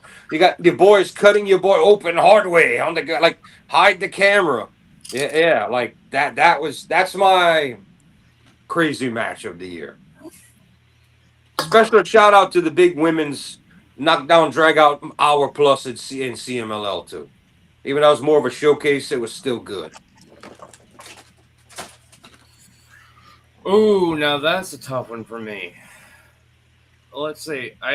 When it comes to like a regular match of the year, there are way better matches this year than that. When it comes to the men's matches, I'm gonna go. WrestleMania itself had a better 3-way than that. Between the 3 men on the main event was better than that.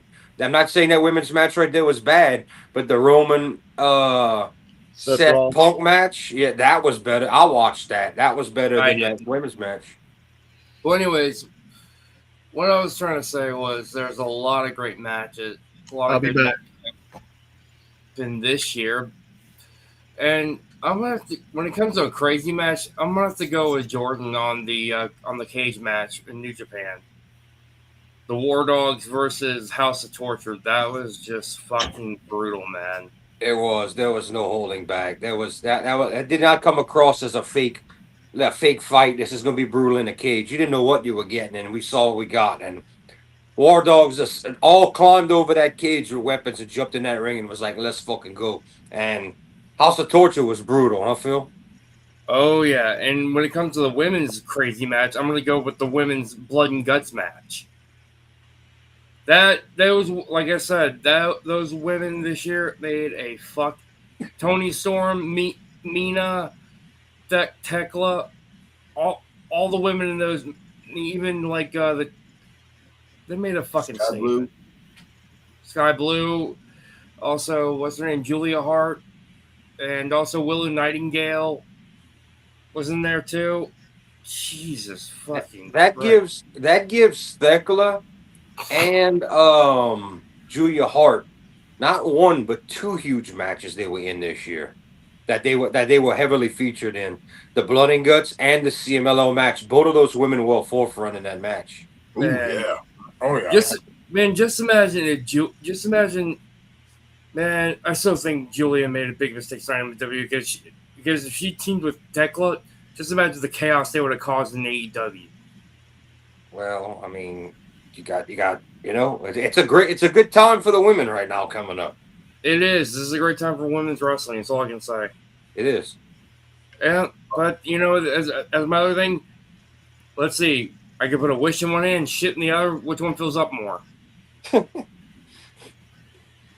And on that note, you ready, Josh? For match of the year, I watched this match.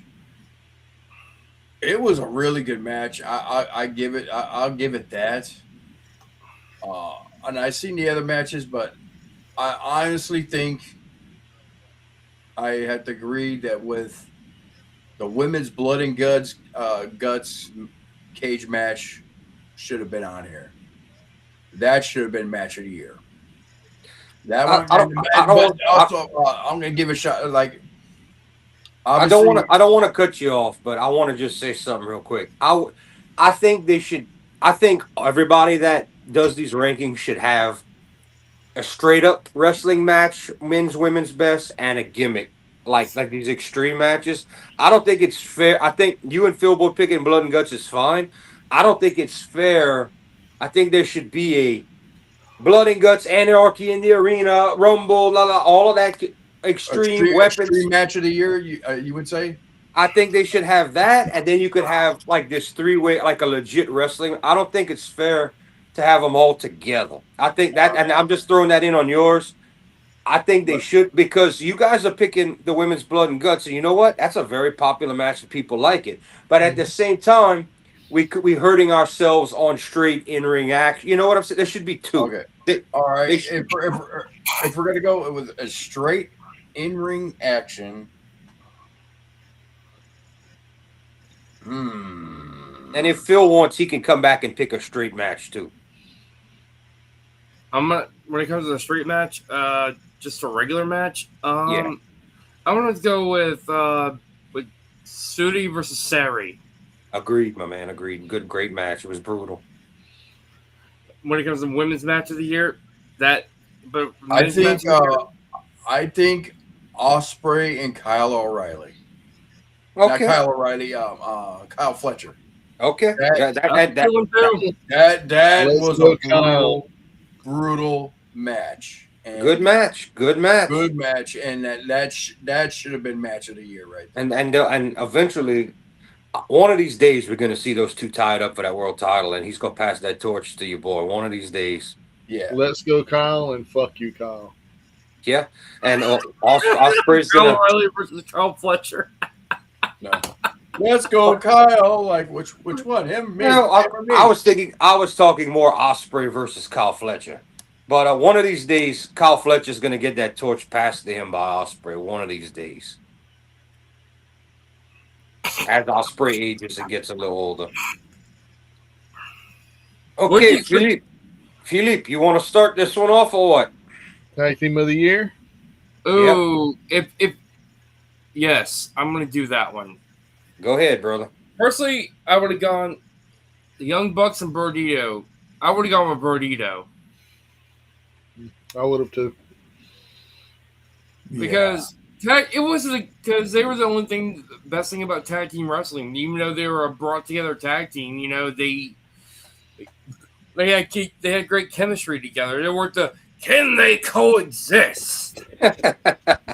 Yeah, you talk about chicken sandwich from chicken shit. Basically, yeah, I'm talking about basically these tag teams that have no story, make no sense at all. They known each other since they were in Ring of Honor, so it made plenty of sense. They were friends before that, so they were bros. So it made plenty of sense why Bandito and Brody King were together, because they were, especially in their early Ring of Honor days, back when it was still owned by Sinclair. So it made a lot of sense. They had like history together. So all good points. All good points. Mike. Out of all three of these, I would say it had to be Brodito, but my tag team of the year is none of the three. I would have. I'm not a fan of all. I'm a fan of all three of the tag teams, but I would have to go with a different tag team. Who you going with? New Day. Really? Yeah. Yeah, the new version of New Day is actually really good. The heel version. Yeah. I didn't think they did anything special this year. Shit. They were tag team champions. They got wasted. They wasted Big E on the mic. Oh wow! I didn't get to see any of this. So yeah, I had to say New Day. So Kofi and Xavier are still doing New Day, and they're healing it up. Yeah. Big time. Okay. All right. Josh, you want to go? I would have picked. I would have picked on the list. Actually, in all, I would have gone with Brodito because it was just an awkward pairing that nobody thought it was going to work, and it was like they're actually really, really good together. Don't get me wrong. FTR is a great tag team. It's a great, awesome tag team, but for this year, it's like I would have gone with Brodito. Okay.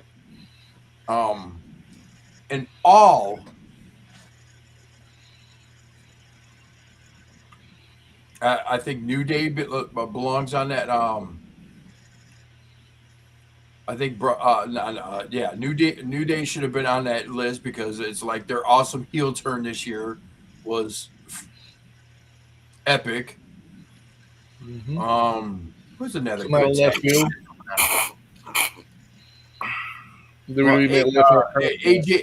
AJ Styles and Dragon Lee. That's really kind of new. I mean, does it like past No, they're just to me. They're too new, but they work together. They really do work together, but they're a little bit too new for this list. They're having fun. You could tell they're having. I'll give AJ and them and Dragon and Lee credit. They're having fun. Yeah. AJ Lee. I'll give them credit, but AJ Lee, man. Yeah. Almost. Well, the problem is Dragon Lee changed his name a few times in New Japan. We had Dragon Lee and Ryu Lee and Dragon Lee. Then it was when Dragolisto or Dragolisto. That's his brother Dragolisto. He was the original Dragon Lee. Yeah. I'm gonna go with first of all, I'm gonna criticize this pick.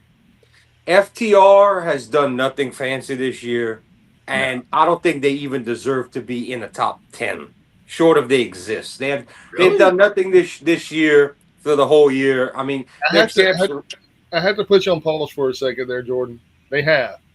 They got the belt at the end of the year. No. FTR don't have to do anything because Big Stokes don't get no bitches. I knew it was gonna. He had to come up with some gimmick because they haven't done much. But anyway, whoever picked this is an idiot. I'm gonna give a special shout. I can't believe Phil didn't do this. I'm giving a special runner-up shout out to I Ice. would have, but I lost train of thought and kept getting interrupted. Got interrupted. Oh, my bad. I would have. Yeah. You to Ice. Yeah. Yeah. I think, but I'm not going with them as the winner. I think that I don't see any other answer than Brodito, and why is because yes, they got thrown together, but and it's funny that you mentioned New Day, Mike, because I was going to reference them. Who since the New Day got thrown together in such an oddball gimmick and not only made it work but made it a success? Brodito changed that entire tag division in AEW and made it better. Just their performance and the way they work with other. And at first, I thought it was a gimmick. I think y'all we were picking for a show, and y'all heard me be like, "Well, they ain't winning nothing. That's thrown together." I changed my mind. They deserve it. They're a legit good team. Phil said they have the history in Ring of Honor. They made that entire division better and made tag team wrestling better. I don't even think there's a close second. I don't even short of over there in New Japan. That's it. I think Brodito has to be. That's a crying shame that they didn't. That FTR gets put over that. This is not. They're not nowhere near FTR's 5th greatest year in wrestling. I'm going to have to say this too, and this right here is nothing. And Josh probably knows where I'm going to go with this. Last year they gave it to Fraxium, and Josh, you were like, that's a good team too. Yeah, that was last year's winner. But that's probably why they didn't get it this year from the WWE side. Yeah, but because I heard they're the only real tag team WWE has. Yeah, but I will say this: DIY. Ooh, I forgot about them. Yeah, but what about this one, Josh? Balance is forever. Ooh, yeah. Well, that's a good team. That's a good fighter team right there. That's a good brawler team. They would actually give FTR a run for their money right there. I would pay to see that match. I would too. As a matter of fact, what company are they in? GCW. Yep, Game Changer. Well, I guess Tony Khan ain't getting them right now. But Balance is Forever is probably up there in that category as top tag teams. Yeah. All right. Well, Mike, I think your turn to go first again. Okay. Comeback Performer of the Year, Ilya Dragunov. Fucking A. Okay. The runners-up are Becky Lynch and Bandito. Shout out to Bandito. Yeah, 100% shout out to Bandito. No, he had a great year, but I'm going to go with Dragunov. Yeah, Dragunov is probably the stiffest wrestler that WWE has, and I'm gonna put it to you like this: Dragunov looks like he's stiff in that ring, but he's not. Yeah, he just looks it, and he sells it really, really good. Dude, he puts on probably the best performance in his whole entire career right now. He's the one, dude. He's the only one to dethrone Gunther. He dethroned Gunther in WWE NXT. Because remember, Gunther held that title for over a year and a half in WWE NXT. And Dragunov came in and fucking took that shit. Took that shit. Honestly, I you know what? I have no complaints about this one. I actually 100% agree with that. Comeback of the year. I'm going to have to agree. Yeah. I'm going to have to agree with you. I mean, there is with a shout out to Bandito at the end of this, because he's a close runner up. Becky Lynch does not deserve Comeback Performer of the Year. No, she does not. She's terrible. I'm sorry. She's lazy now. She's fucking lazy. She's become everything I hate. She's become everything I like about wrestling. I hate about wrestling. She became a Karen. Well, I mean, even her heel persona is weak, man. Have you seen the way she sold during the women's war? She's like, like faking it. It was just like she's not good in the ring, and she made Taya Valkyrie look. No, I'm sorry, Ilya Valkyria, whatever her name is. why Valkyria? Yeah, she made her look not credible. She sandbagged her. And they're supposed to be friends. I don't know if she purposely sandbagged her, but I think Becky's taking lessons from Triple H and Rollins and being like, all right, you're already over. Slow, like Hulk Hogan. We already got their money. Slow down. I think, and she had a baby. She's getting older. She's trying to preserve some of her life. I mean, it's a WWE style. Remember Alexa Bliss when she realized she could be lazy. Yeah, I mean, it's a WWE thing, man. It's what they do. It's soft style. That's what it is. That's another reason why I hate WWE. I don't think I could disagree with y'all because I'm trying. This is the hardest one for me. I've tried to think of every company of people that were injured that have been away, and really we don't have anybody big. Yeah, what? Yeah. So someone that just came back and be like, oh shit, that. Well, we haven't had a big name that came back and had a blowout fucking year. Hangman was never supposed to be in the position he was in this year. It was supposed to be Darby finally beating Mox in that match and becoming the AEW World Champion, whether y'all believe it or not. That was the plan. It all got fucked up, and they went with Hangman because Texas. And they decided to give him a redemption. It all got thrown together. That's why I don't feel like Hangman deserves it. But, it's not like Switchblade Jay White came back from injury and had a banger year, or Kenta showed up after an injury and came out. I think you have to kind of Bandito deserves everything.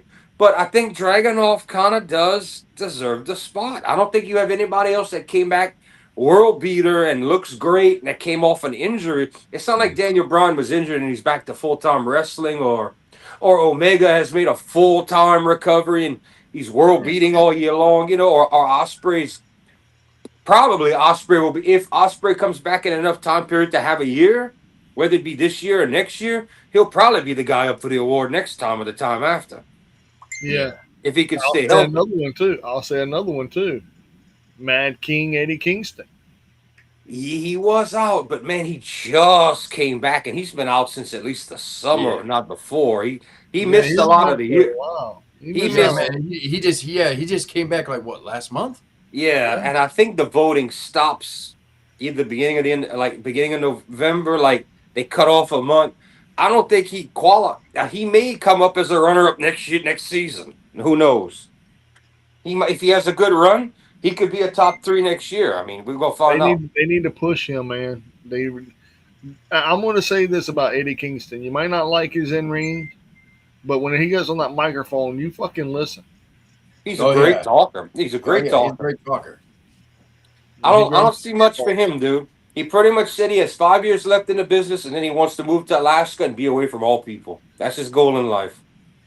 I love Eddie, man. I think Eddie Kingston is probably the greatest influencer of today's era. He's a great worker too. He's great to have on any roster. He's a great locker. He's a locker room leader. He hasn't. What they like about him, he hasn't taken the bullshit. Okay. Breakout Wrestler of the Year. Josh, you've been itching to go first. Here's your chance. Breakout Wrestler of the Year, Kyle Fletcher. I agree with that. Over Dominic Mysterio and Javon Evans? Well, Dominic Mysterio's been out quite a few years now. Proto Star. And who's the other one? Javon Evans. Javon Evans. That's a good one. That's a good one right there. Now Dominic, I would say no because he's been out 2-3 years now. Can't say he's a breakout when he's been out for a couple of years. I feel like he would have been, even though he might get cheered more this year, I feel like last year he would have been more deserving of the award. Yeah, but last year was Jacob. Kyle Fletcher's a good one. Javon Evans, that's a really good one right there. He's gonna be a future. He's gonna be a future one to watch. Oma Fleming, he should have been on this list. He's gonna be a big future one right there. Yeah, but he's made a good appearance on the main. Oma Femi's time will come. It ain't this year. Well, he's more NXT, so they're still working on him. Yeah, but when he comes up to the main roster, guarantee he's gonna be putting bodies down. Yeah, he's gonna be putting a lot of bodies down. You expect him to be a candidate in a year to 2 years, if not 1 year. But yeah, I you know what? I would agree with Kyle Fletcher on this one. On this one right here. There's a couple more, but this is a top one right here. All right, Phil. Let's see, breakout Russell. Ooh, I'm gonna go with Kyle. Over Dominic and Javon? Yes. Or anybody? Yeah. Yeah.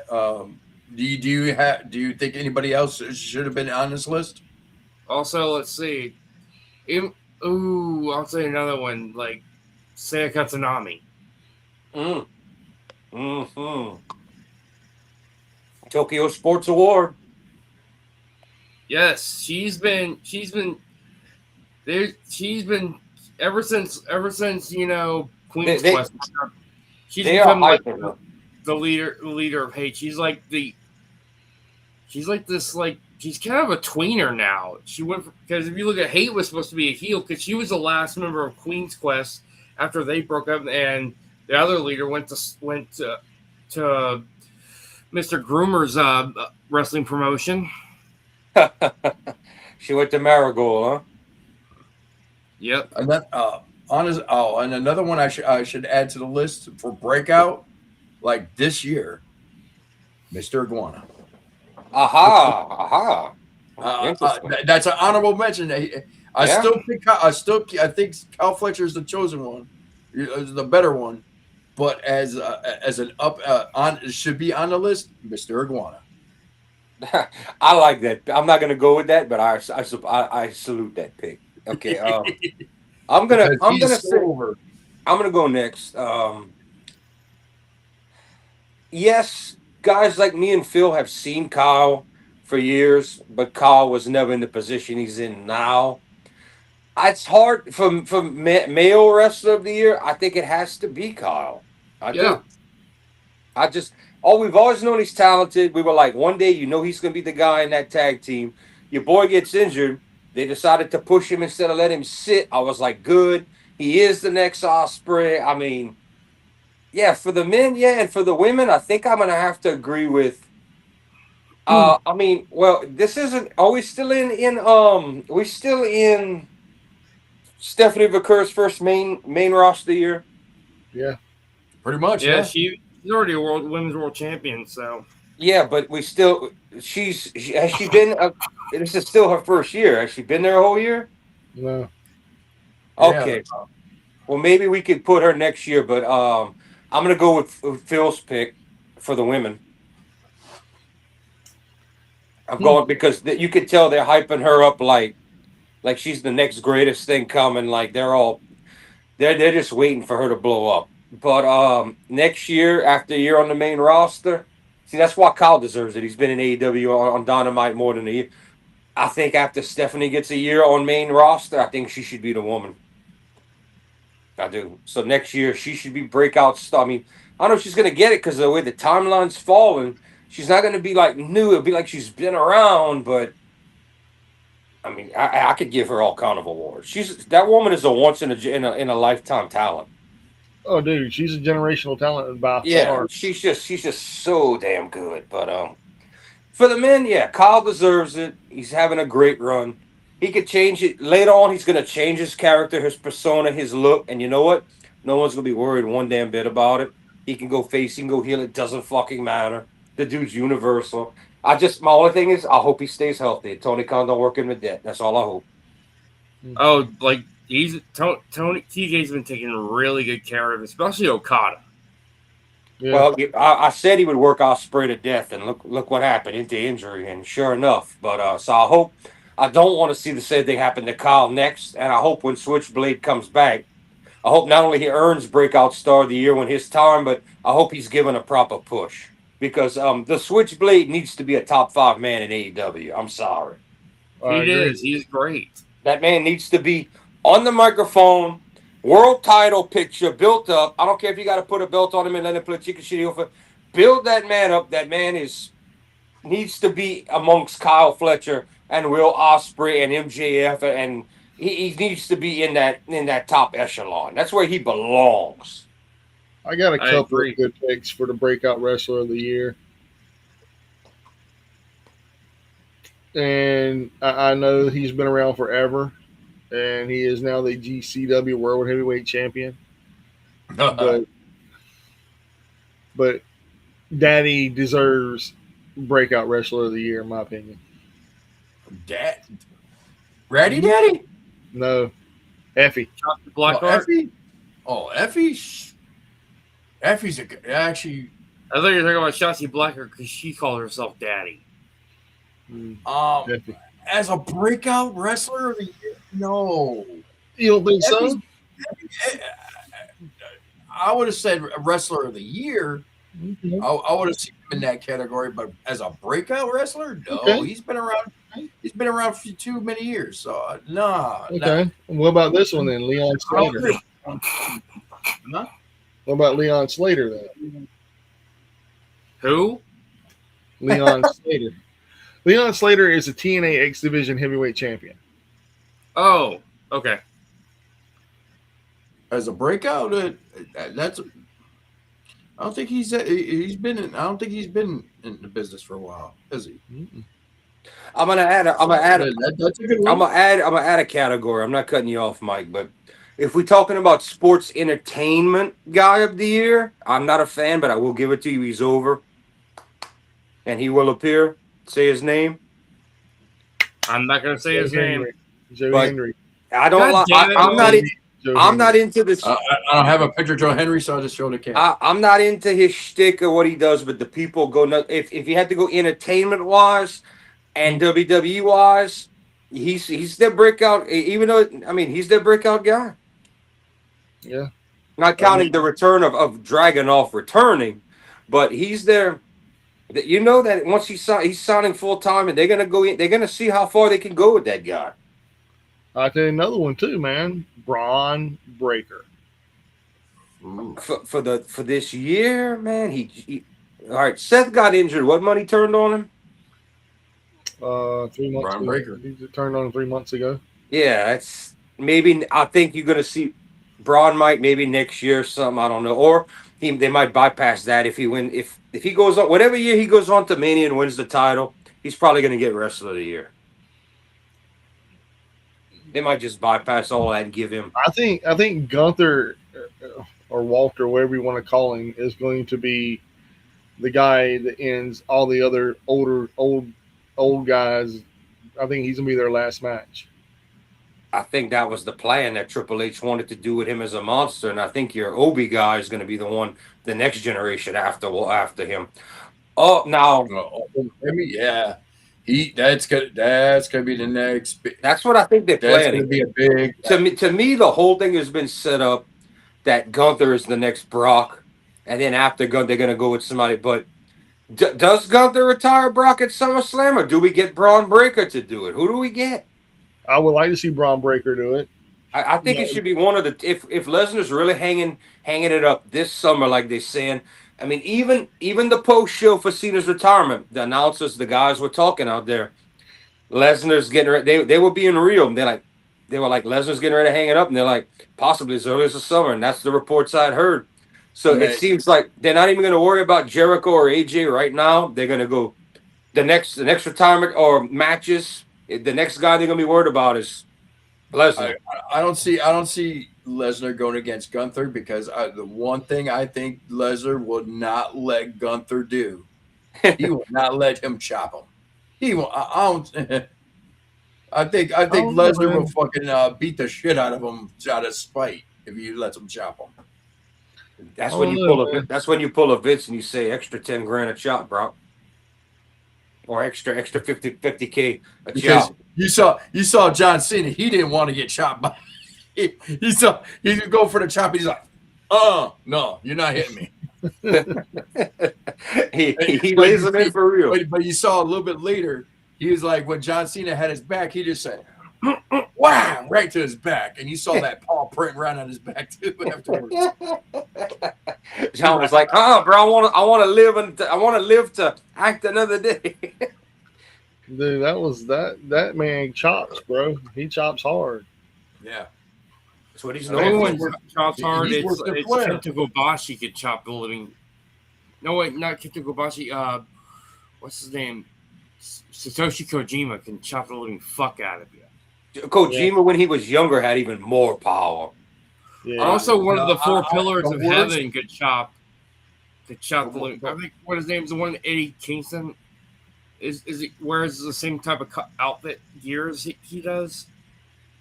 I mean, the worst chops I've ever seen someone do. I know we're not allowed to mention his name, but it was Benoit. Yeah. It was Oh, yes, we could mention his damn name. Relative of mine, damn it. It was Benoit because he's the first one I ever seen split somebody's chest open. Mhm. That dude, when that man hit you, bro, he treated everything real. Even when he kicked you as a work, he put his body weight to make it look like he was really hitting you. That dude was, and I don't know if it's somebody in Japan or style, but there's certain suplexes and moves when he's not being lazy that Switchblade does that looks identical to Benoit. There's certain moves he does that the hips and the body language. I don't know if it's something over there because they both train over there, but there's these certain quick moves that Switchblade does when he's not playing coward that look just like not at the high velocity speed, but he'll move like Orton and then he'll just grab you into like a dragon, a sideways suplex. It's just like wham bam, and it's just like what the fuck. I mean, yeah, it's like Benoit had the nastiest chops. I think the worst one I would ever want to take is the one from Big Show. Yeah. Yeah, his- I mean, he just goes, wow. He just open hands, just picks his arm up and lets it fall on you like a tree. And he tells everybody, Kofi says That's in the reason ring. why I do have to say though, Will Ospreay. Kofi Kingston says that's the reason why his chest is the way it is because he got chopped by Big Show. Mike, you want to go? Did we You want do to go this one first? yet? Mike, go first. I don't want to go first. How about you go first? All right, I'll go first because I don't think I have in a minute. Best in the ring. I got one big problem. I love Will Ospreay. Y'all all know that. Love the guy. I got one big problem. Well, Ospreay ain't been here a year. Yeah, he has. No, he had. That dude's been out for 6 months. He's been out since Forbidden Door. Yeah, like 6. Yeah, this is yearly awards. But it's a brand new award, and there was no one last year. All right, so who do we got? Runner-ups. Oh, I was gonna pick you Io out. Who are the Sky. runner-ups? Io Sky and Takeshita. Not bad. Well, 2 workhorse picks there, but best wrestler, best in the ring for 2025. I'm sorry to point this out. I know y'all love Takeshita, but I was glad when they sent him to Japan because I find holes in his work. I find mistakes. I find when it's not a pre-planned match and he's got to win, which was good training for him. But in the G1, I saw him making mistakes. Like the coordination wasn't all there. And he can speak Japanese. So I'm like, what's the deal here, buddy? You're looking green to me while everybody's carrying on. Not going to take anything away from him. He's still young. He's still got time to learn.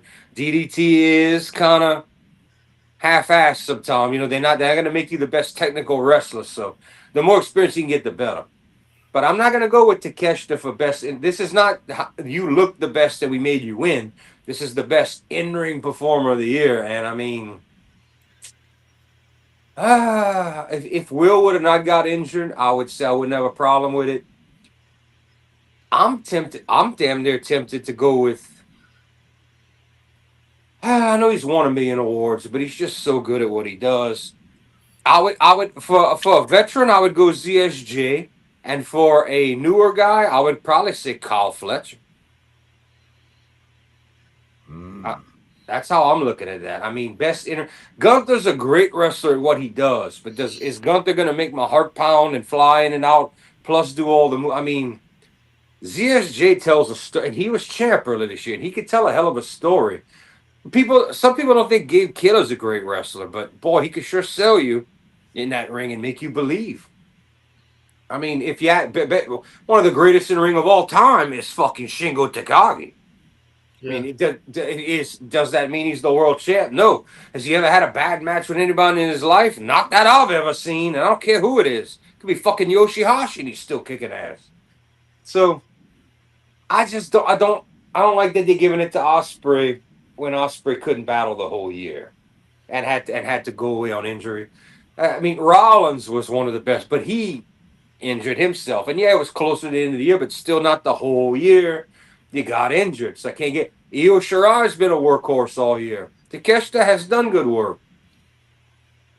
This one's hard, man. Best in ring for the whole fucking year. I mean, jeez, yeah. I mean,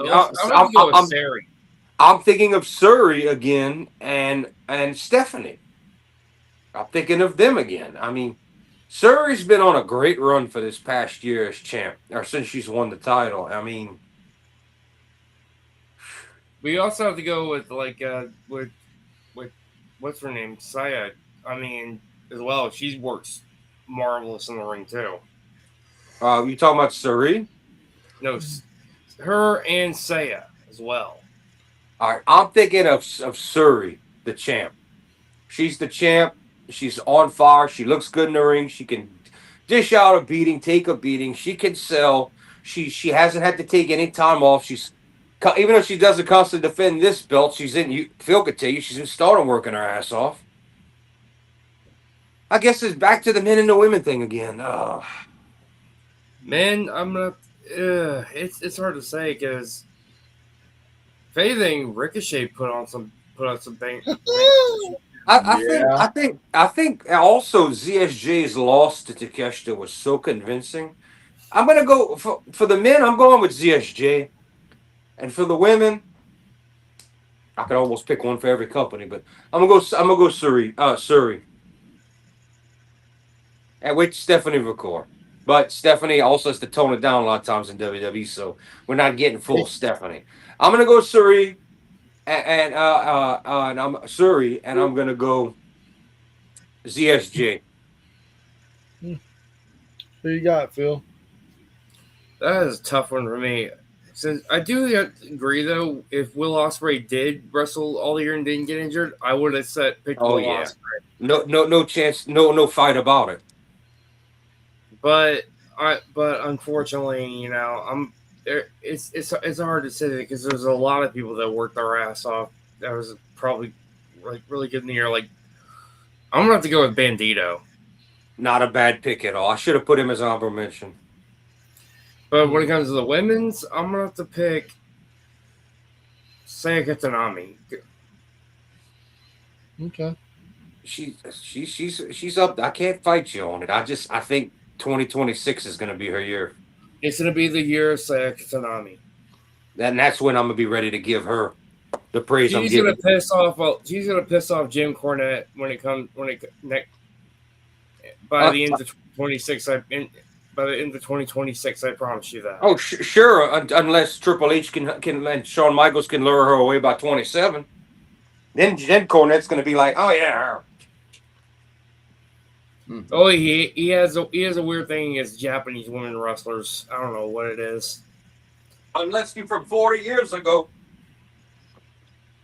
If What he's about on, you? if you're one of those women he watched on the tapes like Aja Kong, he thinks you're fucking great if you fought from 40 years ago. But all the new women, he don't give him a He damn hates bit. modern wrestling. What do you expect? He's an old man. I hate to say it, but I'm gonna say he's an old man yelling at clouds. Even Disco Inferno's becoming one of those guys that are yelling at clouds now. Cornette is in a boat with no fishing pole, yelling at the fish to get in the boat from out the water. He's basically out in the boat, out in the middle of nowhere, hallucinating. Yeah, yelling at the fish, get in the motherfucking boat, but he don't have a fishing pole. That's what Cornette's in the middle of a lake with no paddle, no motor, no fishing pole, and he's cursing out the fish in the water to jump in the boat so he can eat. And the Coast Guard are asking if he's okay, and they're staying the fuck away from him. No, you know what he would. The Coast Guard go pull up. Sir, are you okay? The fuck does it look like I'm okay? I'm trying to get the motherfucking fish in the motherfucking boat. Trying to get the motherfucking fish in the motherfucking boat. Hell no, I ain't okay. Now go get me a McDonald's, a Wendy's cheeseburger. God damn it. Or Whataburger, or Jack in the Box. That dude's nuts for weed. He used to be. He hates the way they changed their recipe. He was bitching about it on his podcast a couple of years back. Like about Wendy's? Yeah, that dude's always been a Wendy's fanatic. Who's up? Josh. All right. Me, wrestler, best in the ring. Yeah, I don't agree with Ospreay. It's like a George said, if he would have wrestled all year, yeah, no argument. If he could have stayed healthy, even though he would have lost the title or put some out, it doesn't matter. He's Will fucking Ospreay, but yeah, not the whole year, man. Not the whole year.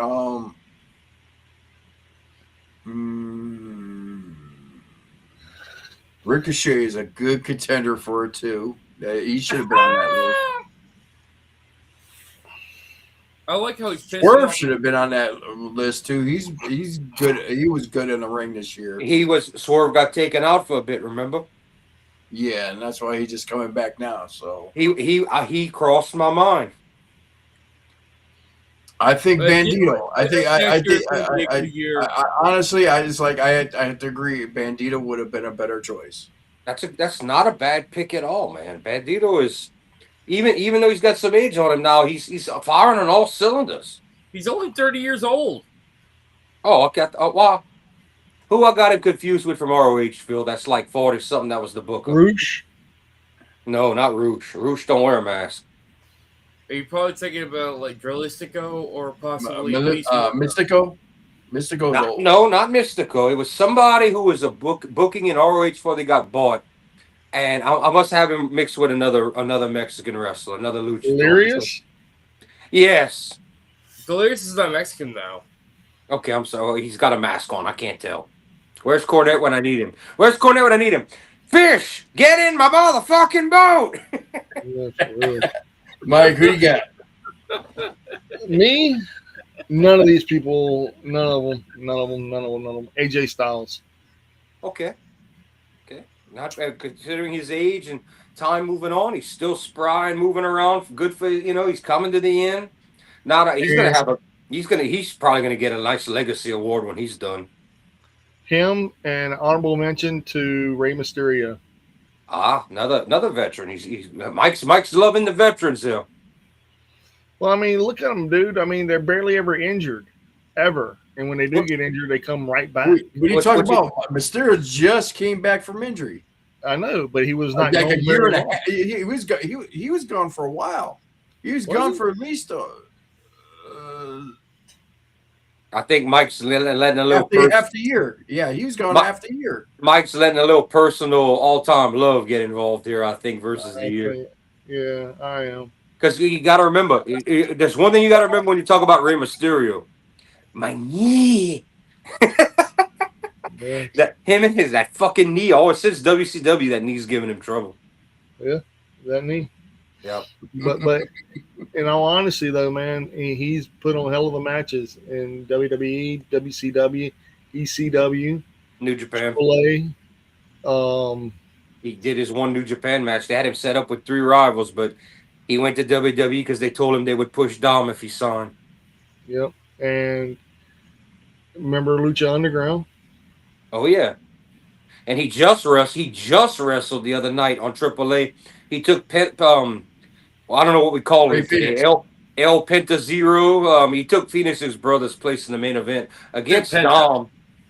Yeah, he took his place against Dom and Taco Bell El Nacho Grande meal. And I heard Actually, there you go. Honestly, he's been doing good too. I just thought about that. Grande Americano. Kaiser? Yeah, Kaiser. Okay. Yeah, we're just honestly making sure. That was probably the best. That was probably the best decision that WWE made when Wichita went out on injury and gave him the role because he's been killing it. It's another example, just like if Darby wouldn't have went climb Mount Everest, and Hangman wouldn't have been in the redemption arc, Darby would have beaten Mox and become the champ. And Country would have had a heart attack, but I'd have enjoyed that part. Oh God! How many more we got? I think Jim Cornette probably would have been his condition of trying to get the. How many more, Mike? 1, 2, 3, 4. God, more than I thought. 5, no 4. 4. Okay, well let's move through them. We can finish this up. Here we go. We didn't have a show yesterday for everybody. We're putting on a super show here, going over the picks. Remember, everybody hit that like button. It's free $99 and it helps out the show. Hit the smash that like button like you Dusty Rhodes giving the bionic elbow, baby. I do agree with this. Best on the mic, Tony Storm. Yeah. Okay. Yeah, no question. No question on that. Who's runners up? Heyman Adam Page and Becky Lynch. Becky Lynch? No. What the fuck? There are people claiming Becky Lynch is having the best mic run of her career. Y'all all saying it sucks. I don't know because I haven't been listening. It's garbage. And Drew McIntyre. Oh no, winner of last year was Drew McIntyre. But this year, Hangman on the mic. I don't have to say though, like Hangman. But yeah, I agree with this one. Tony Tony Storm on the mic. Promo in Spanish I liked in Mexico. That was pretty good too. Best on the fucking mic. Boy, that's a rough one because I feel like Tony's been doing this. Like, I feel like Tony's better year was last year for everything, and I thought after she would lose to Mercedes or the belt or whatever, move on, Statlander, anybody, I thought we would get her Crisis falling up like different type of character, and I find she's doing more of the same. And I know some people love it. I'm not against it, but I think Tony needs a refresh. And I don't know about best on the mic, but then again, I can't talk about somebody like Eddie Kingston because he hasn't been there for so many months. So I can't give that guy best on the mic when he hasn't been on the stick for a year. So it's like who today do we have that talks like the old wrestlers and kicks that ass? You know, I mean, like that's a hard category. The best. Does it have to be an in-ring wrestler? Can it be a manager? Can. I'll tell you who's the good on the mic. Let's see, Mark Briscoe. True. Well, yeah. Yeah. The word of the day, people. Word of the day. Word of the day is conglomeration. I'll follow this man. I also like the way he hypes things up and everything. Just when he gets all crazy and stuff like that. See, MJF's been gone, so I can't pick him. He just came back. So it's like who? The funniest thing that Mark Briscoe ever did was, Jack Perry, get your dumb ass out of here. Oh yeah, you should. If anything, you should. If I would go back and watch some of the promos that Mark and Jay did together, they were just classic promos. You know what? I got my pick. And only for his interviews backstage and when he grabs the mic. And yeah, he didn't get to do a lot of that in the second half of the year, but he's still here. I'm going with Gabe Kidd on the stick. That's a good choice. I'm going with Gabe Kidd's New Japan promos. He outclasses Finley. He makes the rest of the War Dogs short of Drilla Mahoney seem not as hard as him. He just the whole first half this year. Anytime they gave that dude a mic, he was just the star. I was before the unaffiliated teamed with them and they all shook hands. I thought Finley was getting jumped out and Gabe Kidd was going to be the new leader because he was so hot, so over, and his promo he was just eating it alive. I'm going to go with Gabe Kidd. All right. My last. Yeah. None of these people. None. Really? Ricochet. That's a good choice. That's a good one. Because he's really More improved than anything. Oh, also, special shout out to, they're not wrestlers, but Don Callis and Paul Heyman. Oh, yeah, 100%. Like, there should be I know we don't have enough of them in this business. I think all four of us miss them. There should be more good managers, men and women, and they should have a category. They should have a referee category for the year as well. But they should have a permanent. We should have more managers in the business so we can have a manager of the best manager talker. They should have a category. And I'm gonna give you another one. I'm gonna give you another one, man. This right here might blow y'all's minds, but Big Stokes, because he can't get no bitches. That dude's I'm bald and I'm old, I'm bald, and I get no hose. Yeah, I do agree though. Ricochet has really outdone himself when it comes to promos. I cannot. People want to hate on him. I will not hate on Ricochet. They say there's no such thing as a bad reaction if you get a reaction. That's hit and miss to me, but I'm not going to hate on Ricochet because the internet wants to hate on him. If he get up there and he can talk and get, it's, hey, who am I to tell him he's wrong? Your job is to sell yourself. And isn't that what Ricochet's doing? Yeah. So, I mean, it's not like, I don't know if it's X-Pac days of heat, like the old X-Pac heat when, you're dealing with the X Factor. I don't know if it's that bad. But,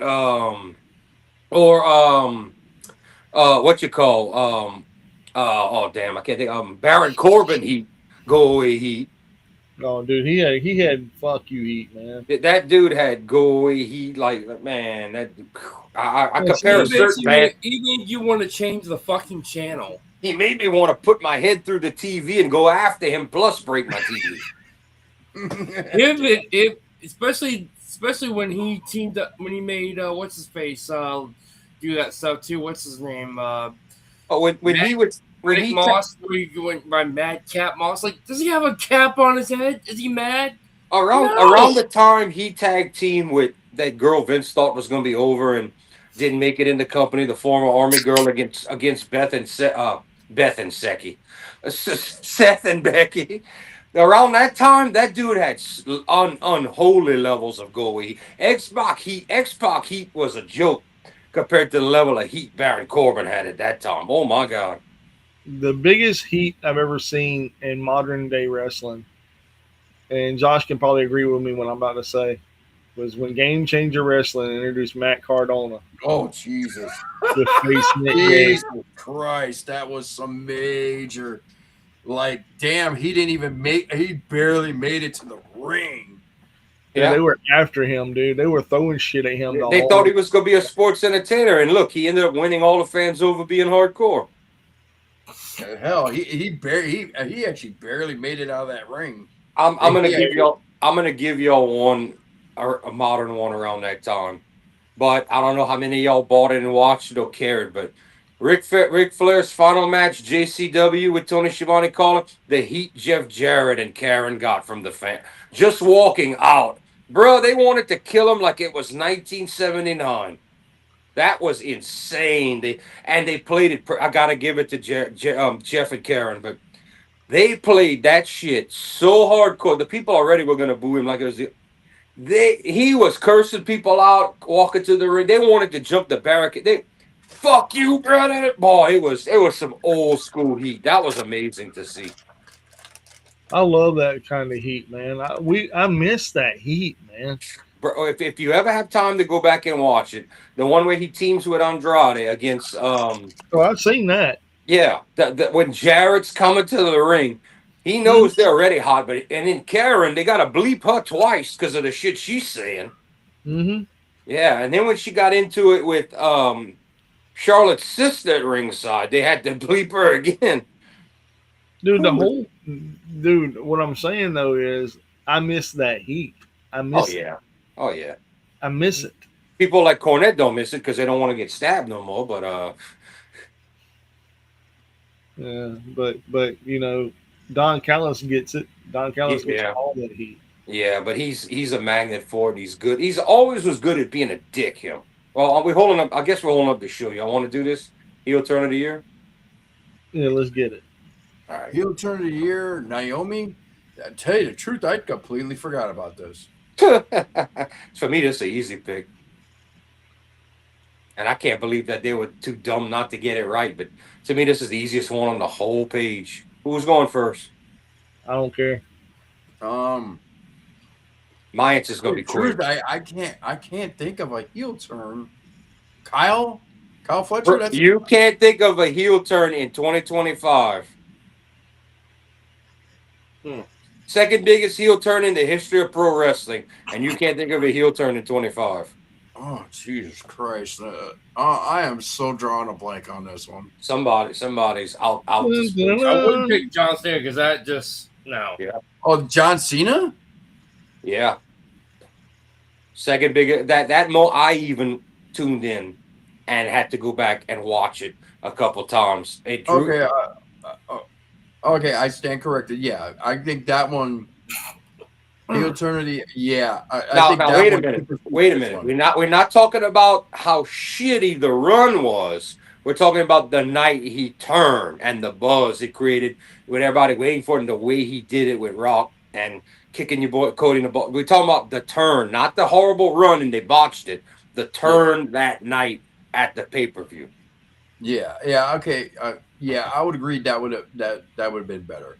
That would have been a better pick than Naomi. And I tell you the truth, I forgot that it happened this year. Yeah. Because she got pregnant. Yep.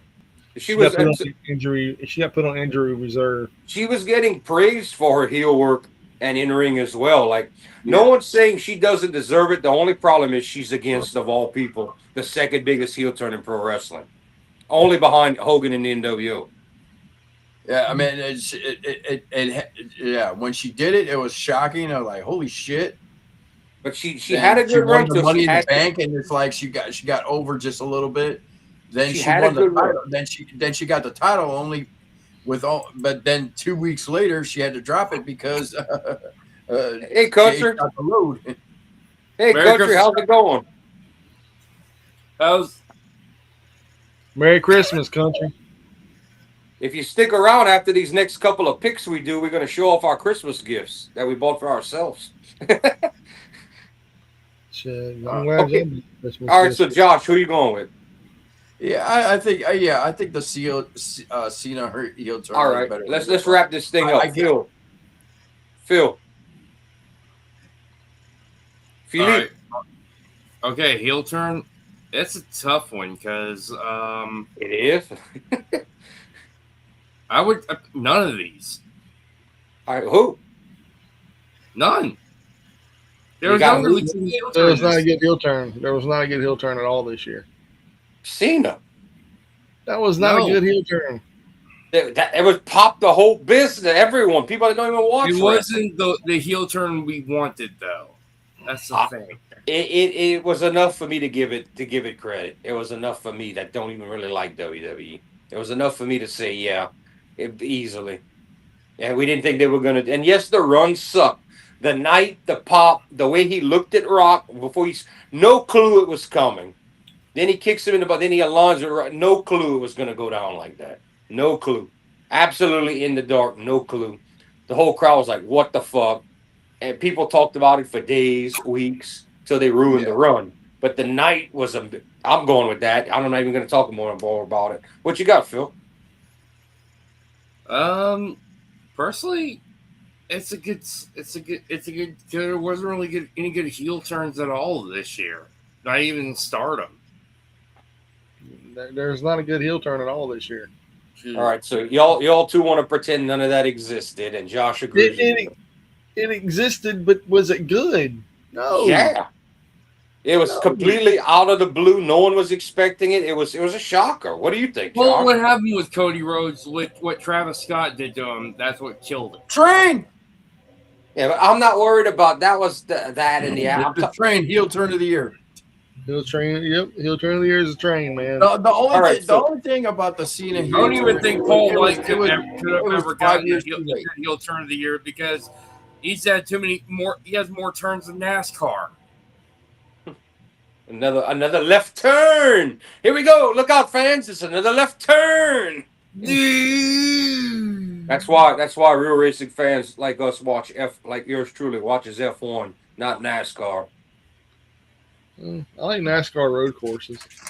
So Phil and Mike refuse to pick. They say it all sucked, and me and Josh are gonna go with Cena. Okay, next. I'm not trying to say it was a bad thing, but this was not a rivalry, dude. That was not even 6 weeks right there. No, it wasn't. That's why I don't agree with that one at all. That's a bad pick from Sports Illustrated. Oh, dude, it was bad. It's a bad pick. Yeah, Tony Storm and Mariah May and CM Punk and Seth Rollins are the runners-up. All right, that's what you got, Mike? No, that's the runners-up. Oh, okay.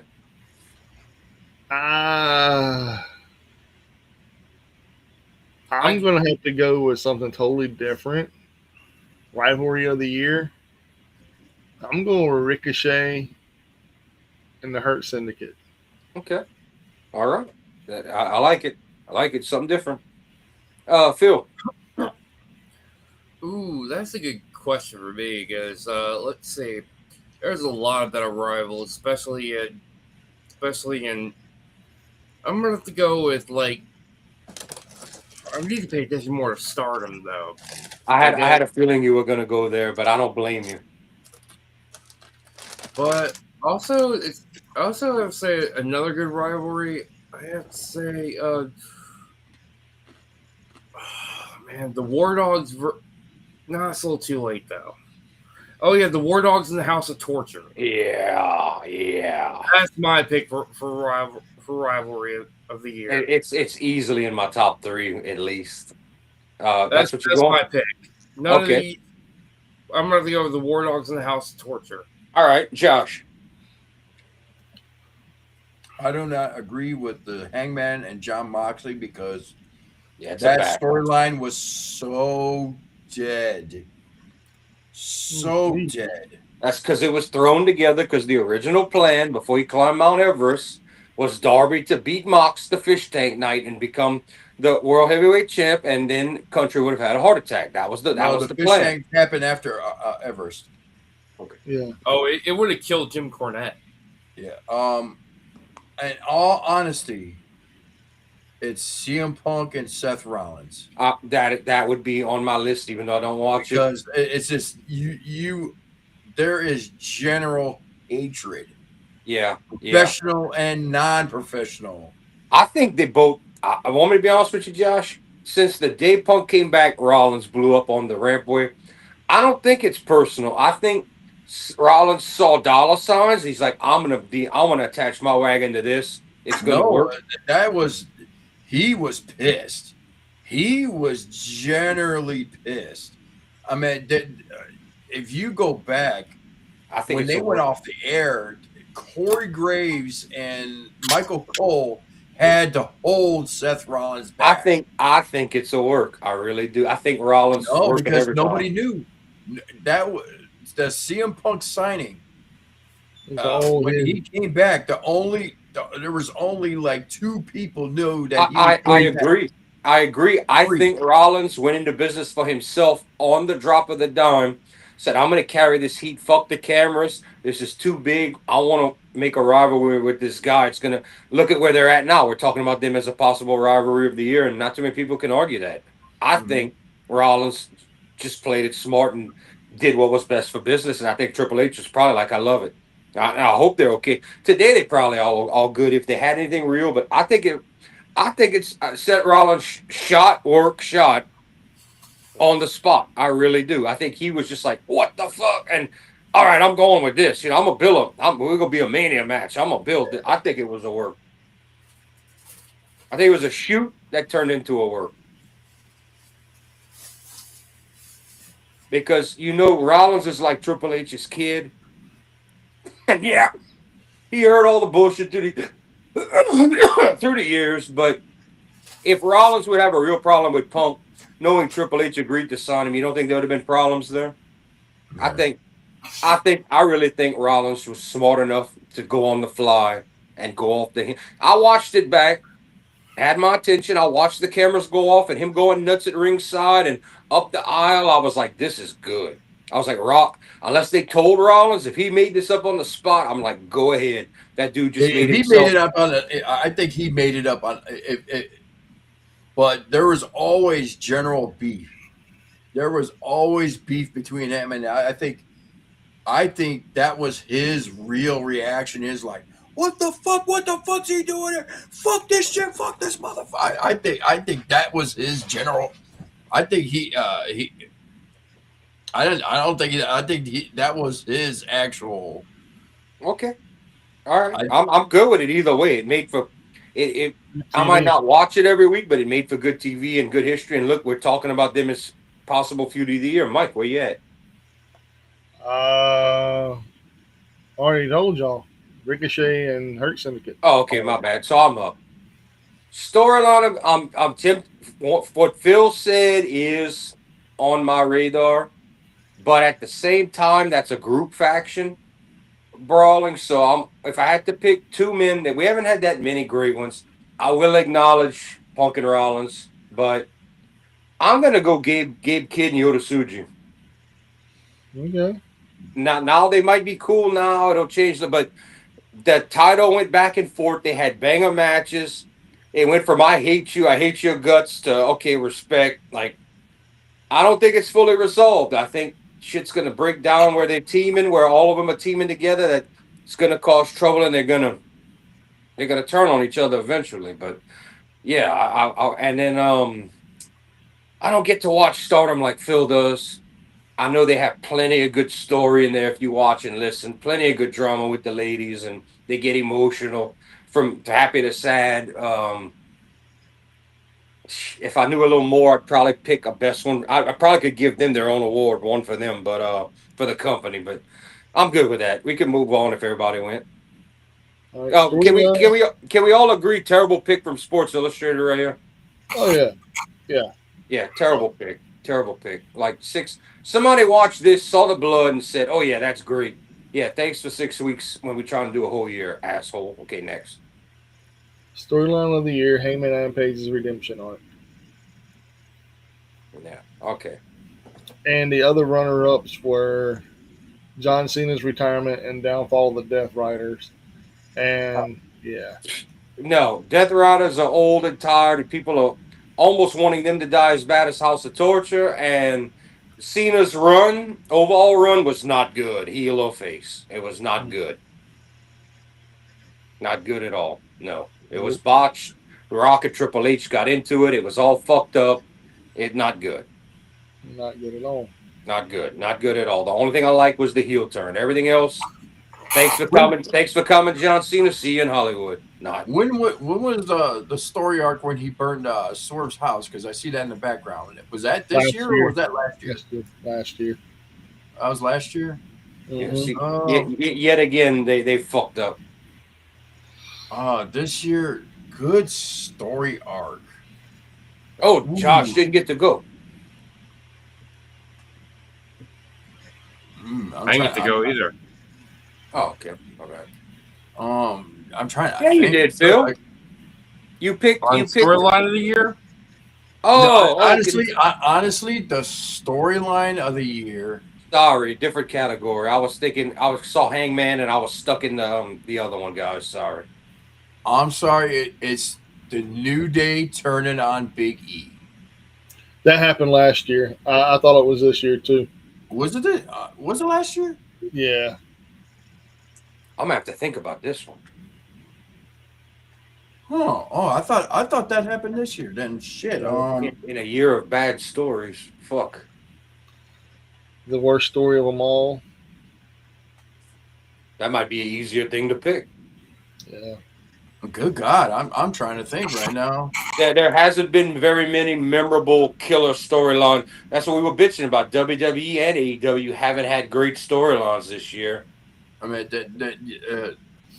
they're not far off with the Hangman storyline, but Watch Phil come out of left field with a good Stardom storyline.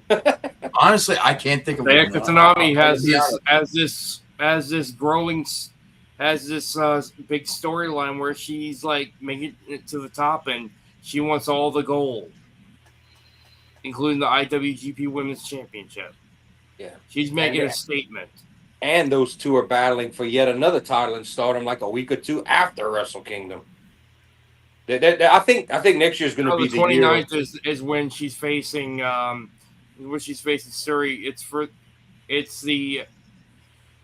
I think it's where she's defending her World of Stardom Championship. Yeah, and after that it's going to be that's where it's going to be the title takes all. That unless they ended there, they might end up being who we talk about for 26 storyline of the year, Phil. Or they might be. She could be triple belt. They might battle. If they battle for the whole year, don't be surprised what I say in 26. I hope she stays in Stardom. I don't know. I don't mean stay or go. I'm worried if they're gonna battle a couple of times and stop and then revisit it, not till they get old, or if they're gonna have a year-long rivalry where they constantly cross paths. But so what's your pick, Phil? Storyline. Let's see. Sayaka Tanami. I mean, she started out retiring Tam Nakano this year. Okay, there you go. Another big thing that happened. Yes. Okay, Mike. Go ahead. I mean, go. You can finish talking, Phil. I'm just trying to get through it. Like I said, she retired Sayaka Tanami, kayfabe wise, and she's the World of Stardom champion, and she's like on the high rise. And Rossi Ogawa is over here wishing well, shoulda, coulda, woulda. Should have quit poaching women. Rossi is gonna bitch at anyone he A, didn't make, or B, he can't steal. If he can't control you, he's gonna. That's why he's in bed with WWE. Okay, that's why Rossi went and made Marigold and got put out of Stardom. He's a backstabbing, two-time low life. He's the real life Paul Heyman. He's the real life character of Paul Heyman. That's what he is. He's the worst. To me, he's worse than Paul Heyman. He likes to groom these young girls. Well, I'm saying he's okay, but what I'm saying is, not counting that part, he's what Paul Heyman plays in a story where he'll go with the next big thing, and he made this or that. That's how Rossi lives his real life, just more dirty. But he's Paul Heyman's character in real life, plus the young girl thing, which we'll leave that alone right there. Yeah. Yeah. Mike or Josh, would y'all like to go next on story arc or storyline of the year? I'll go last. Okay. Well, I already said I was like I can't think of one right now. All right. Outside of this one right here, outside of the Hangman one, I was like it was a bad year for storylines in the wrestling. Yeah. In the wrestling thing this year just wasn't. I think people have still got that. I think they got the COVID burnout, and everybody's like, "Oh yeah, we got to get back to real life." And I think people got lazy after those couple of years, and we're just not getting those bang up. We're gonna find out if WWE could salvage it. With the Rumble starts their big build up to Mania. We'll see what they can do. We'll see what Tony Khan does, because Revolution's got to happen, and then Double or Nothing. We'll see what he could throw together. Storyline. I'm sick of the bloodline thing. It's worn out. Last year was last year, and the year before. I don't think it's anything to do with them. I don't. And I hate to say it, but like, just adding the Guerrillas of Destiny and Jeff Cobb to it, it doesn't feel special, does it, Phil? No, I mean they're treating him just like other Samoans, and Mhm. especially Jeff Cobb and everything. They think he's he's Samoan too. The problem is Sorry. they're not even letting him work good on the roster. Dude, when Everybody's like he he's showed doing up, nothing. He's when he doing nothing but standing there pretty much or move. He's It's basically sad. getting paid to do jack and shit in Jack Left Town. Yep. and the funny thing is, whenever he came out, they're like, "Who are you? Who are you?" That's sad. That's absolutely sad. He's just as good as wrestler as Chad. Storyline of the year, man. I can't call it storyline of the year because we haven't had a conclusion. I thought we would get a good payoff, but we didn't. But the whole War Dogs House of Torture deal just keeps going and going, and it's you win, I win, you win, I win. Dog pound match, kennel match. We don't get an ending. The matches are good. We get brutal, but we don't get a real We just don't really get anything good. I mean, we don't get an ending of it. So it's like, if I wish at this time I watched more Stardom because I'm sure they would have a couple of great ones. And I might have to agree with Phil because that, to me, the story over there with old girl is better than Mercedes. Oh, I got 14 belts. Let me dance. I mean, Tony Storm doesn't really have a real good story going right now. Reigns is coming and going. Now, Cena just botched his whole run. It was more of what are you going to do next? I don't know about. You know what? I'm gonna give the wrestling business a dud right here. Nobody had storyline of the year, and fuck all of y'all. There we go. Well, I was going to go with Mercedes Moné until you shit all over it, you asshole. Well, you could go with all you want, and I know you're lying because you ain't gonna do that. I swear to God, I was going to go with Mercedes. Well, Moné. go with it. It don't matter if I shit on it. You can lick that up right there, bro. But the thing is, I mean, because this year didn't have shit, man. It didn't have shit, and she is the most memorable one. And the only reason I'm giving it to her is because of all the belts. Well, Yeah, they don't you mean have an shit. answer. I have no answer. I'm giving the whole wrestling world a dud on this one. We got no successful storyline of the year to me with a good conclusion this year. Well, I mean, we're working on the conclusion now of Mercedes. I'll give you. Okay, I'll change up. I'll pick one. We haven't had a conclusion, but it's still ongoing. Okada and Takeshita does have my attention. That has my attention too. It does have my attention. I'm looking forward to see how long I'm not worried about them dragging it out. I try to figure out which pay-per-view Tony's gonna pull the trigger, when it's gonna happen. Are they gonna wait till? Will it be Double or Nothing? Will it be Forbidden Door? How are they gonna keep that belt on Takeshita at Wrestle Kingdom and we all go, what happens now? Is Takeshita gonna drop that belt? Both of them are gonna be in the building. Is one of them gonna come out after the match and talk to the other one because the main event is notorious for that, even with Tana's retirement. I mean, or is everybody going to get away and let Tana talk? I mean, will Takeshita have the respect not to come out during Okada's match? Will Okada go out there and fuck Takeshita? We don't know. I'm going to go with that for mine. That's it. But the thing is, I think they're gonna pull the trigger on that at All in Wembley Stadium. Say it again. They can pull the trigger at All in Wembley Stadium this year. Cool. Way in the fall? Not in the fall. No.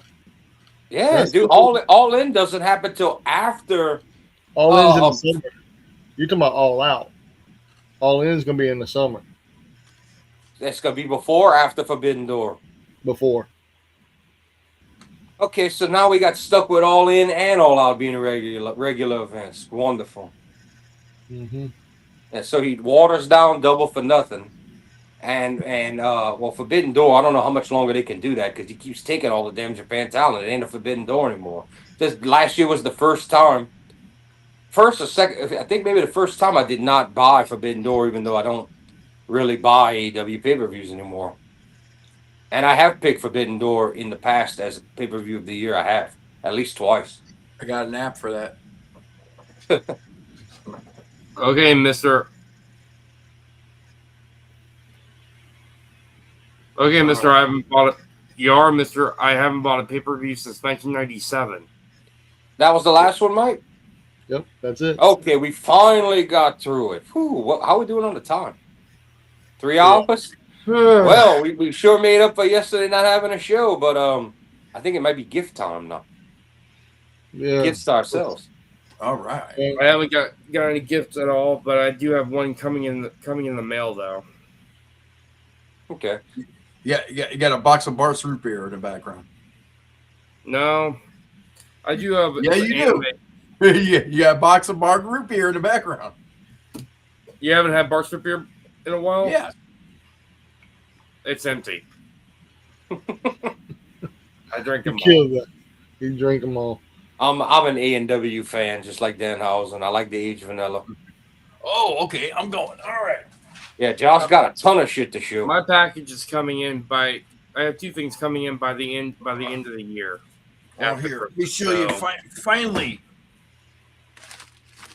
My Well, other. Before you start, Josh, I have to admit, you're the only Bears fan that I consider a friend.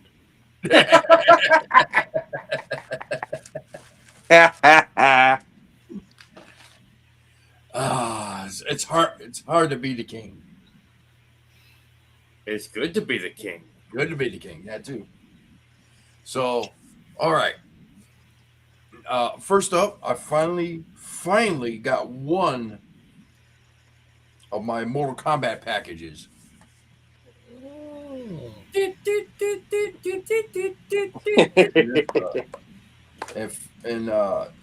Toasty. This is one of the that I'm waiting for. I got the Xbox one, but they said my the Goro package that I was supposed to get is delayed till May. I have some news for you on that, Josh. I did some research and talked to some people. They had it in small print that yes, y'all are gonna have to wait. They're not coming right away. So you agreed to that. Yeah. No, I didn't agree to it. They never even announced. They said I got people said I got the game before I got the email. Yeah, but they said that when you originally bought the package, that it was listed on the website that you're not getting the whole thing at once. Like a bunch of people were upset, and people were like, "It's listed on there, you just didn't see it." And it's like, well, that's still a fuck you, though. Well, this one, the PlayStation one I got. Obviously, I got the game. No, sorry, hold on. Oh damn! You just missed me. You just missed me pulling my bird out. Damn. All right. So I got the game came with it, and with it came with some cards. So I'm gonna try to be quick with this, because there's actually it's like shows all the arcades and what year they came out. Oh, that's awesome. So also came with a steelbook, which I put the game in, and it came with a magnet. Balls of steel. Okay, Duke Nukem. Then it got a little lenticular of Scorpion right there. Show your might. Yeah. History. That was from the very first one. Yep. Nice Mortal Kombat Legacy Collection poster. Yeah, I might actually get this framed to start getting signatures on this one.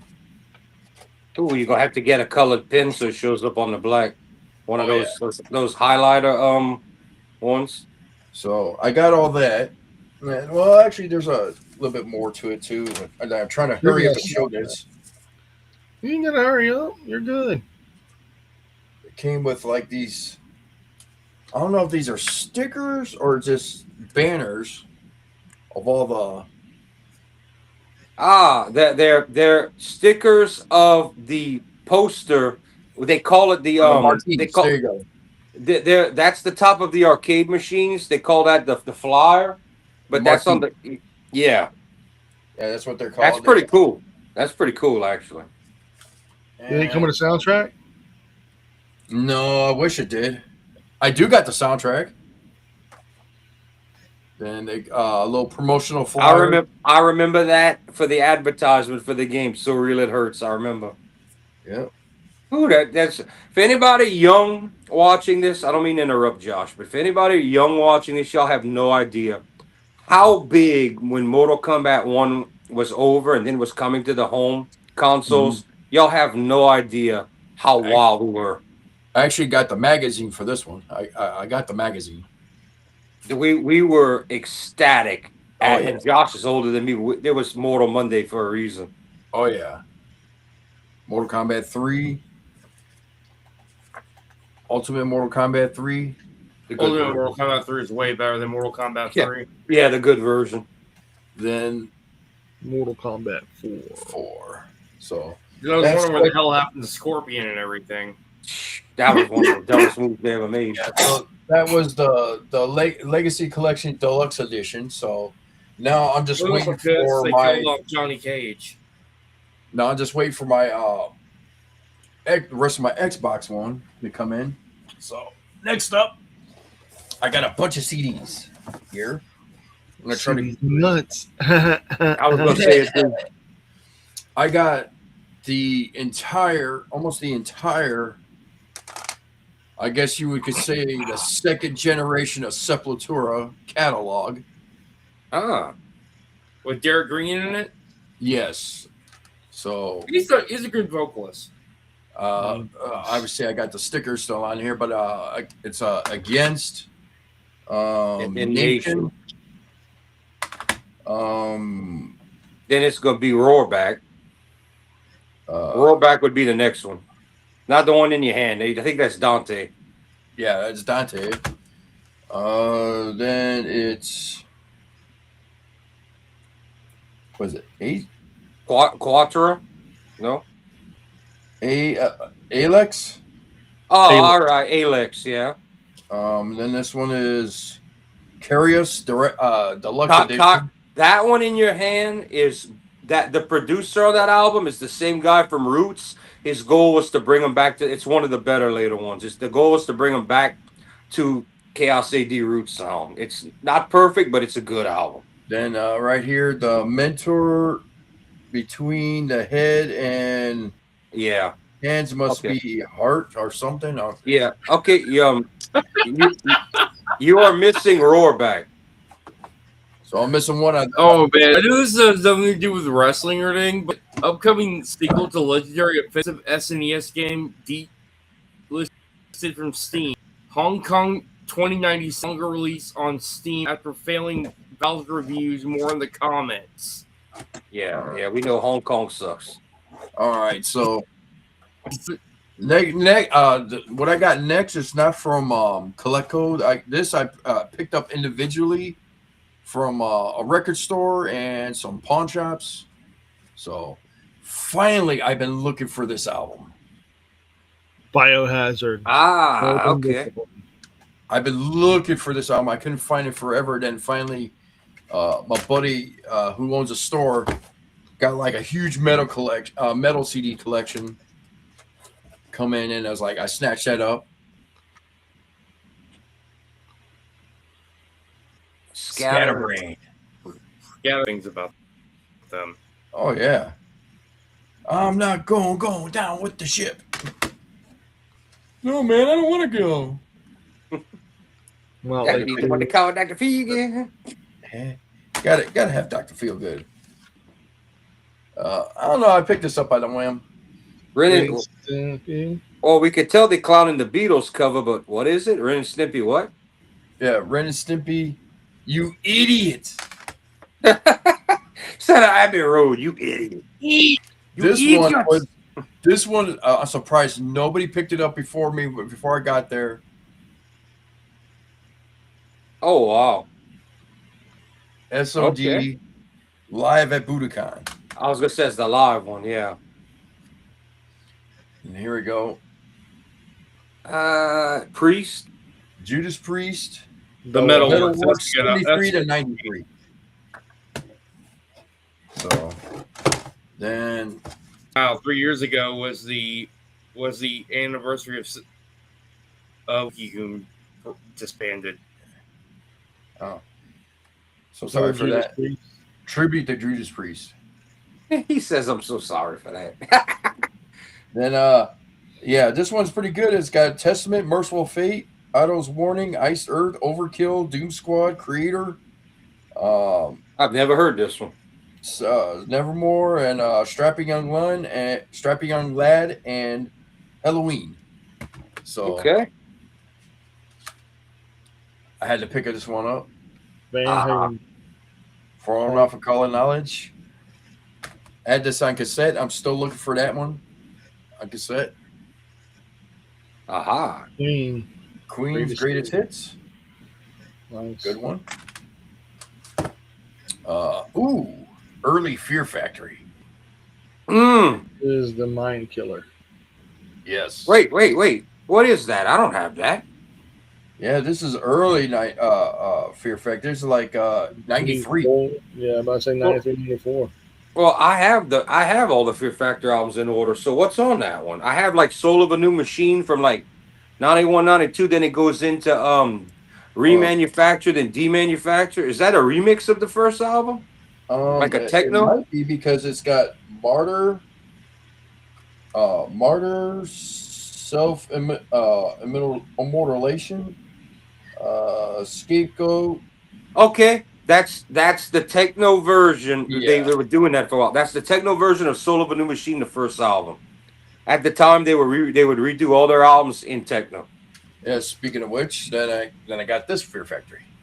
One day I'm gonna tell the story about that motherfucker. That was a bitch to get on release. I couldn't get it on release day. Then, Superior album, by the way. I picked this one up. It's X Games soundtrack. Oh, okay, the original. Oh Yeah. no, wait, ESPN, not the video game. Okay, Yeah, this is a ESPN one, and I had the video game 1 and 2. This one that's got Hippie on it.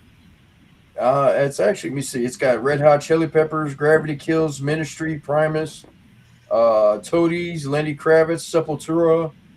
Yeah, it would be Beastie about 90. Boys, Seven Mary 3, Korn, Megadeth, Goo Goo Dolls. House of Pain. What's the year on there? 95 or 96, Josh? 96. I know my shit. I had to pick this one up. Janet Jackson, Rhythm Nation. Oh, Yeah. cool. I haven't heard that forever. Yeah, it's actually really good album. Really good album. I used to rock that on a old cassette tape I made years and when I was real young. Bad Well, Out not of Hell, the Meatloaf. original. Yeah, That's part one. I'm surprised I didn't have this already. Me too. I know I'm gonna get shit for this one, but I only got it for the one song on here. Oh, dude, what the fuck, man? Phil is not only reason watching. why- The only Guarantee you. reason why I got it, Oh my! the only reason why I bought it is because of the song "Side of a Bullet" and it has Dimebag solo on it. That's the only reason why I got it. Fair No more, enough. no less. And Poison. And the original cover, just for the record, yep. because that cover was bad. The Christian people made them ban that cover for a while. Now it's back. It was the white cover, ain't it? Mm-hmm. They didn't like the tone, so they did her with the eyes up and shadowed it and just blacked it all out. But now you can get it again because certain they thought metal was the devil, and then 2 Live Crew happened. The Satanic Panic, and then they realized Now we go from CDs to vinyl. All right. Finally.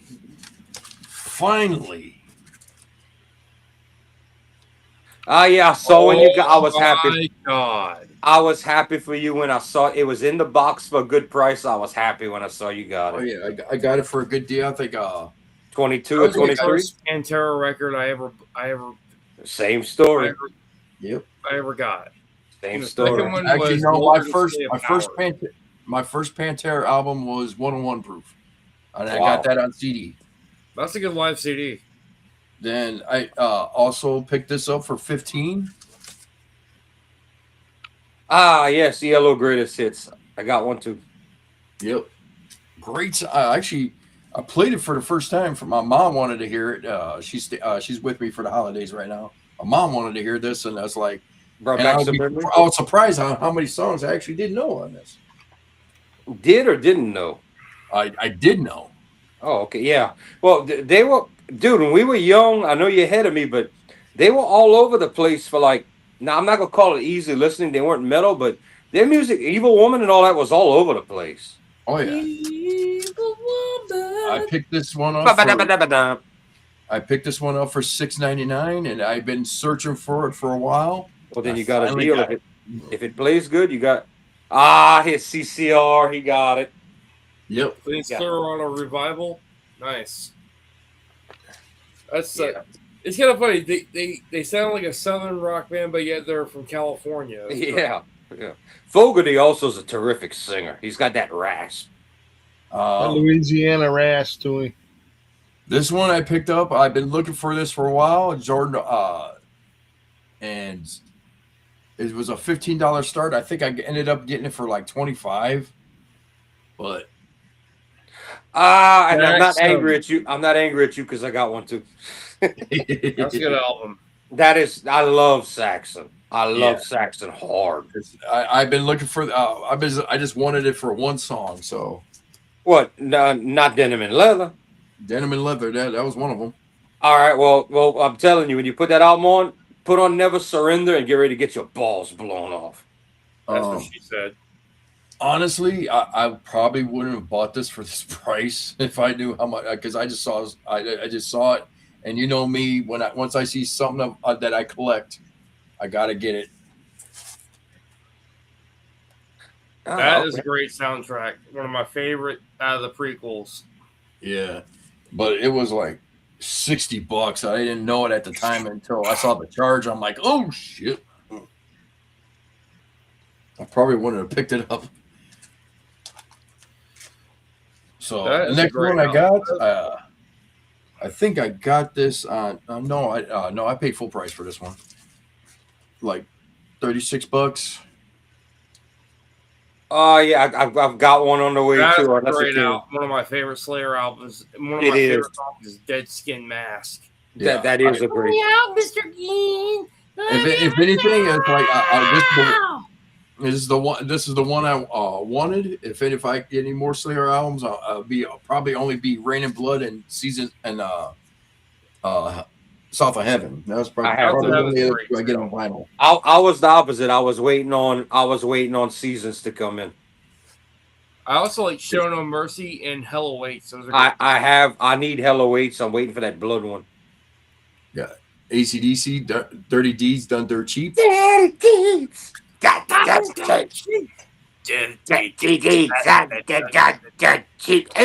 This one I'm guessing it's part of Thunder God and the Thunder Chiefs. It's part of a double. I got it real quick, but I didn't realize it's part of a 2-album set. So It'll come up again. It'll come up again. The other one you need.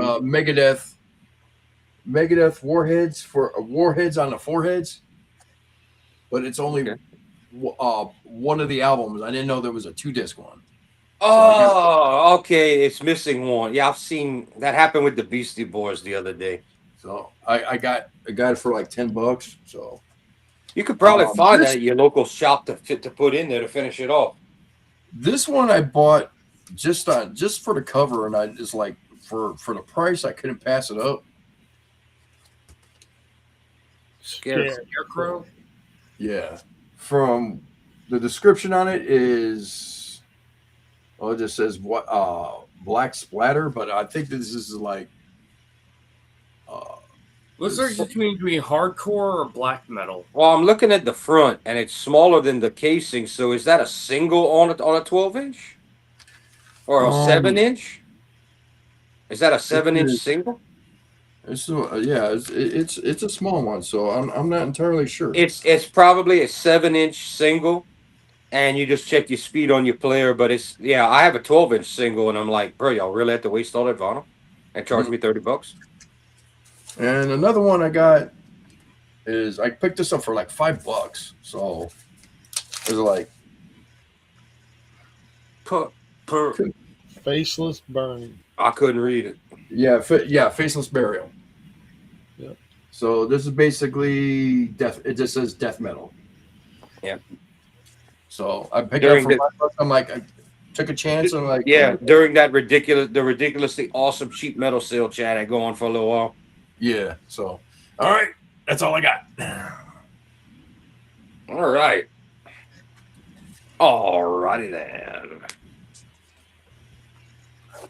My Mortal Kombat collection. All right. Do I have a bunch of albums? Sure. Am I going to show any today? No, because my Christmas gifts to myself came in, and I've been waiting on this. I'm excited. Y'all. Y'all ready? Is it shiny? Oh yeah. Ooh, I already know what it is. Well, first I'm going to show this up close so y'all can see. Mama, I'm coming home.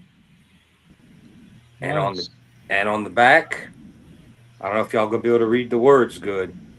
I can tell you on the back it says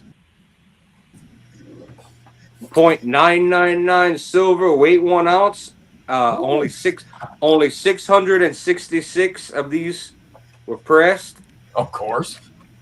Yeah, this is, and it has the coloration on the top. They're in a little plastic case, but this is silver bars. Oh, nice. Yeah, it's silver in the plastic, so it doesn't get destroyed. And with silver hitting an all-time high, now this one's even better. Oh. This marks his life, his death, you know. Oh man. And that's actually colored into the bar. And if y'all want to check out the back right here, I don't know if the glare, if y'all could, I might have to turn off the TV.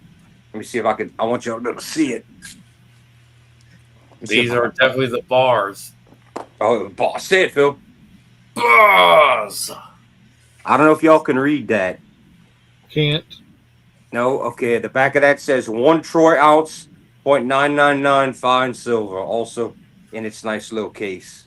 Nice. And it comes with that one doesn't tell you on there. So it comes with your little information card right here. It's got the cover that was pressed into, but on the back right here, it tells you only 100 of these were minted. Wow. When people realized he sold that and he had like 5 or 6 of them, they were not happy because they were like, I'd have bought that. I said, too late now. One final thing just for fun. This is from France, and it is real currency. Oh, cool. Silver? And it's pure silver. It's a coin. And that's the back. And what I'm going to do here is it comes this nice little display. You take this out. And come up close so y'all can try to kind of see a little bit. It's got the writing and everything. Oh, Snoopy. Yep, and on the back, 10 euros. 10 euros? Jesus. Yeah, well, this right here was just $35. Yeah, I mean, yeah. Yeah, but I hold on to that as silver's reaching an all-time high. I'm gonna look at them for a while and throw them in the safe and be like, and then he did it again and pulled out some crazy shit. So I just paid that. They sent me that invoice that day. I've got more awesomeness coming. Nice. Yeah, I have more bullion coming. Nice. So yeah, I've been excited about this. All for the future, Later on, let that all rise in value. It's not like I'm sentimentally attached to the right collector. I might not even have to have any of that shit melted down. I might be able to just sell it as is later on for double, triple the amounts. Oh yeah. So yeah, that's my Christmas gift to myself. And I was like, I paid myself back for it. So yeah, and that's it. Well, ladies and gentlemen, if you're not watching Ringside Rants, You're doing that wrong, brother. and we're just not food to eat, ladies and gentlemen, we're also Food for the ears, baby. That is correct. And just like my silver right here, which I got all nicely packaged up already. What's mine is mine. What's yours, you might not even know it yet. It will be mine too. Maybe not today and tomorrow, but it will be mine. does anybody have any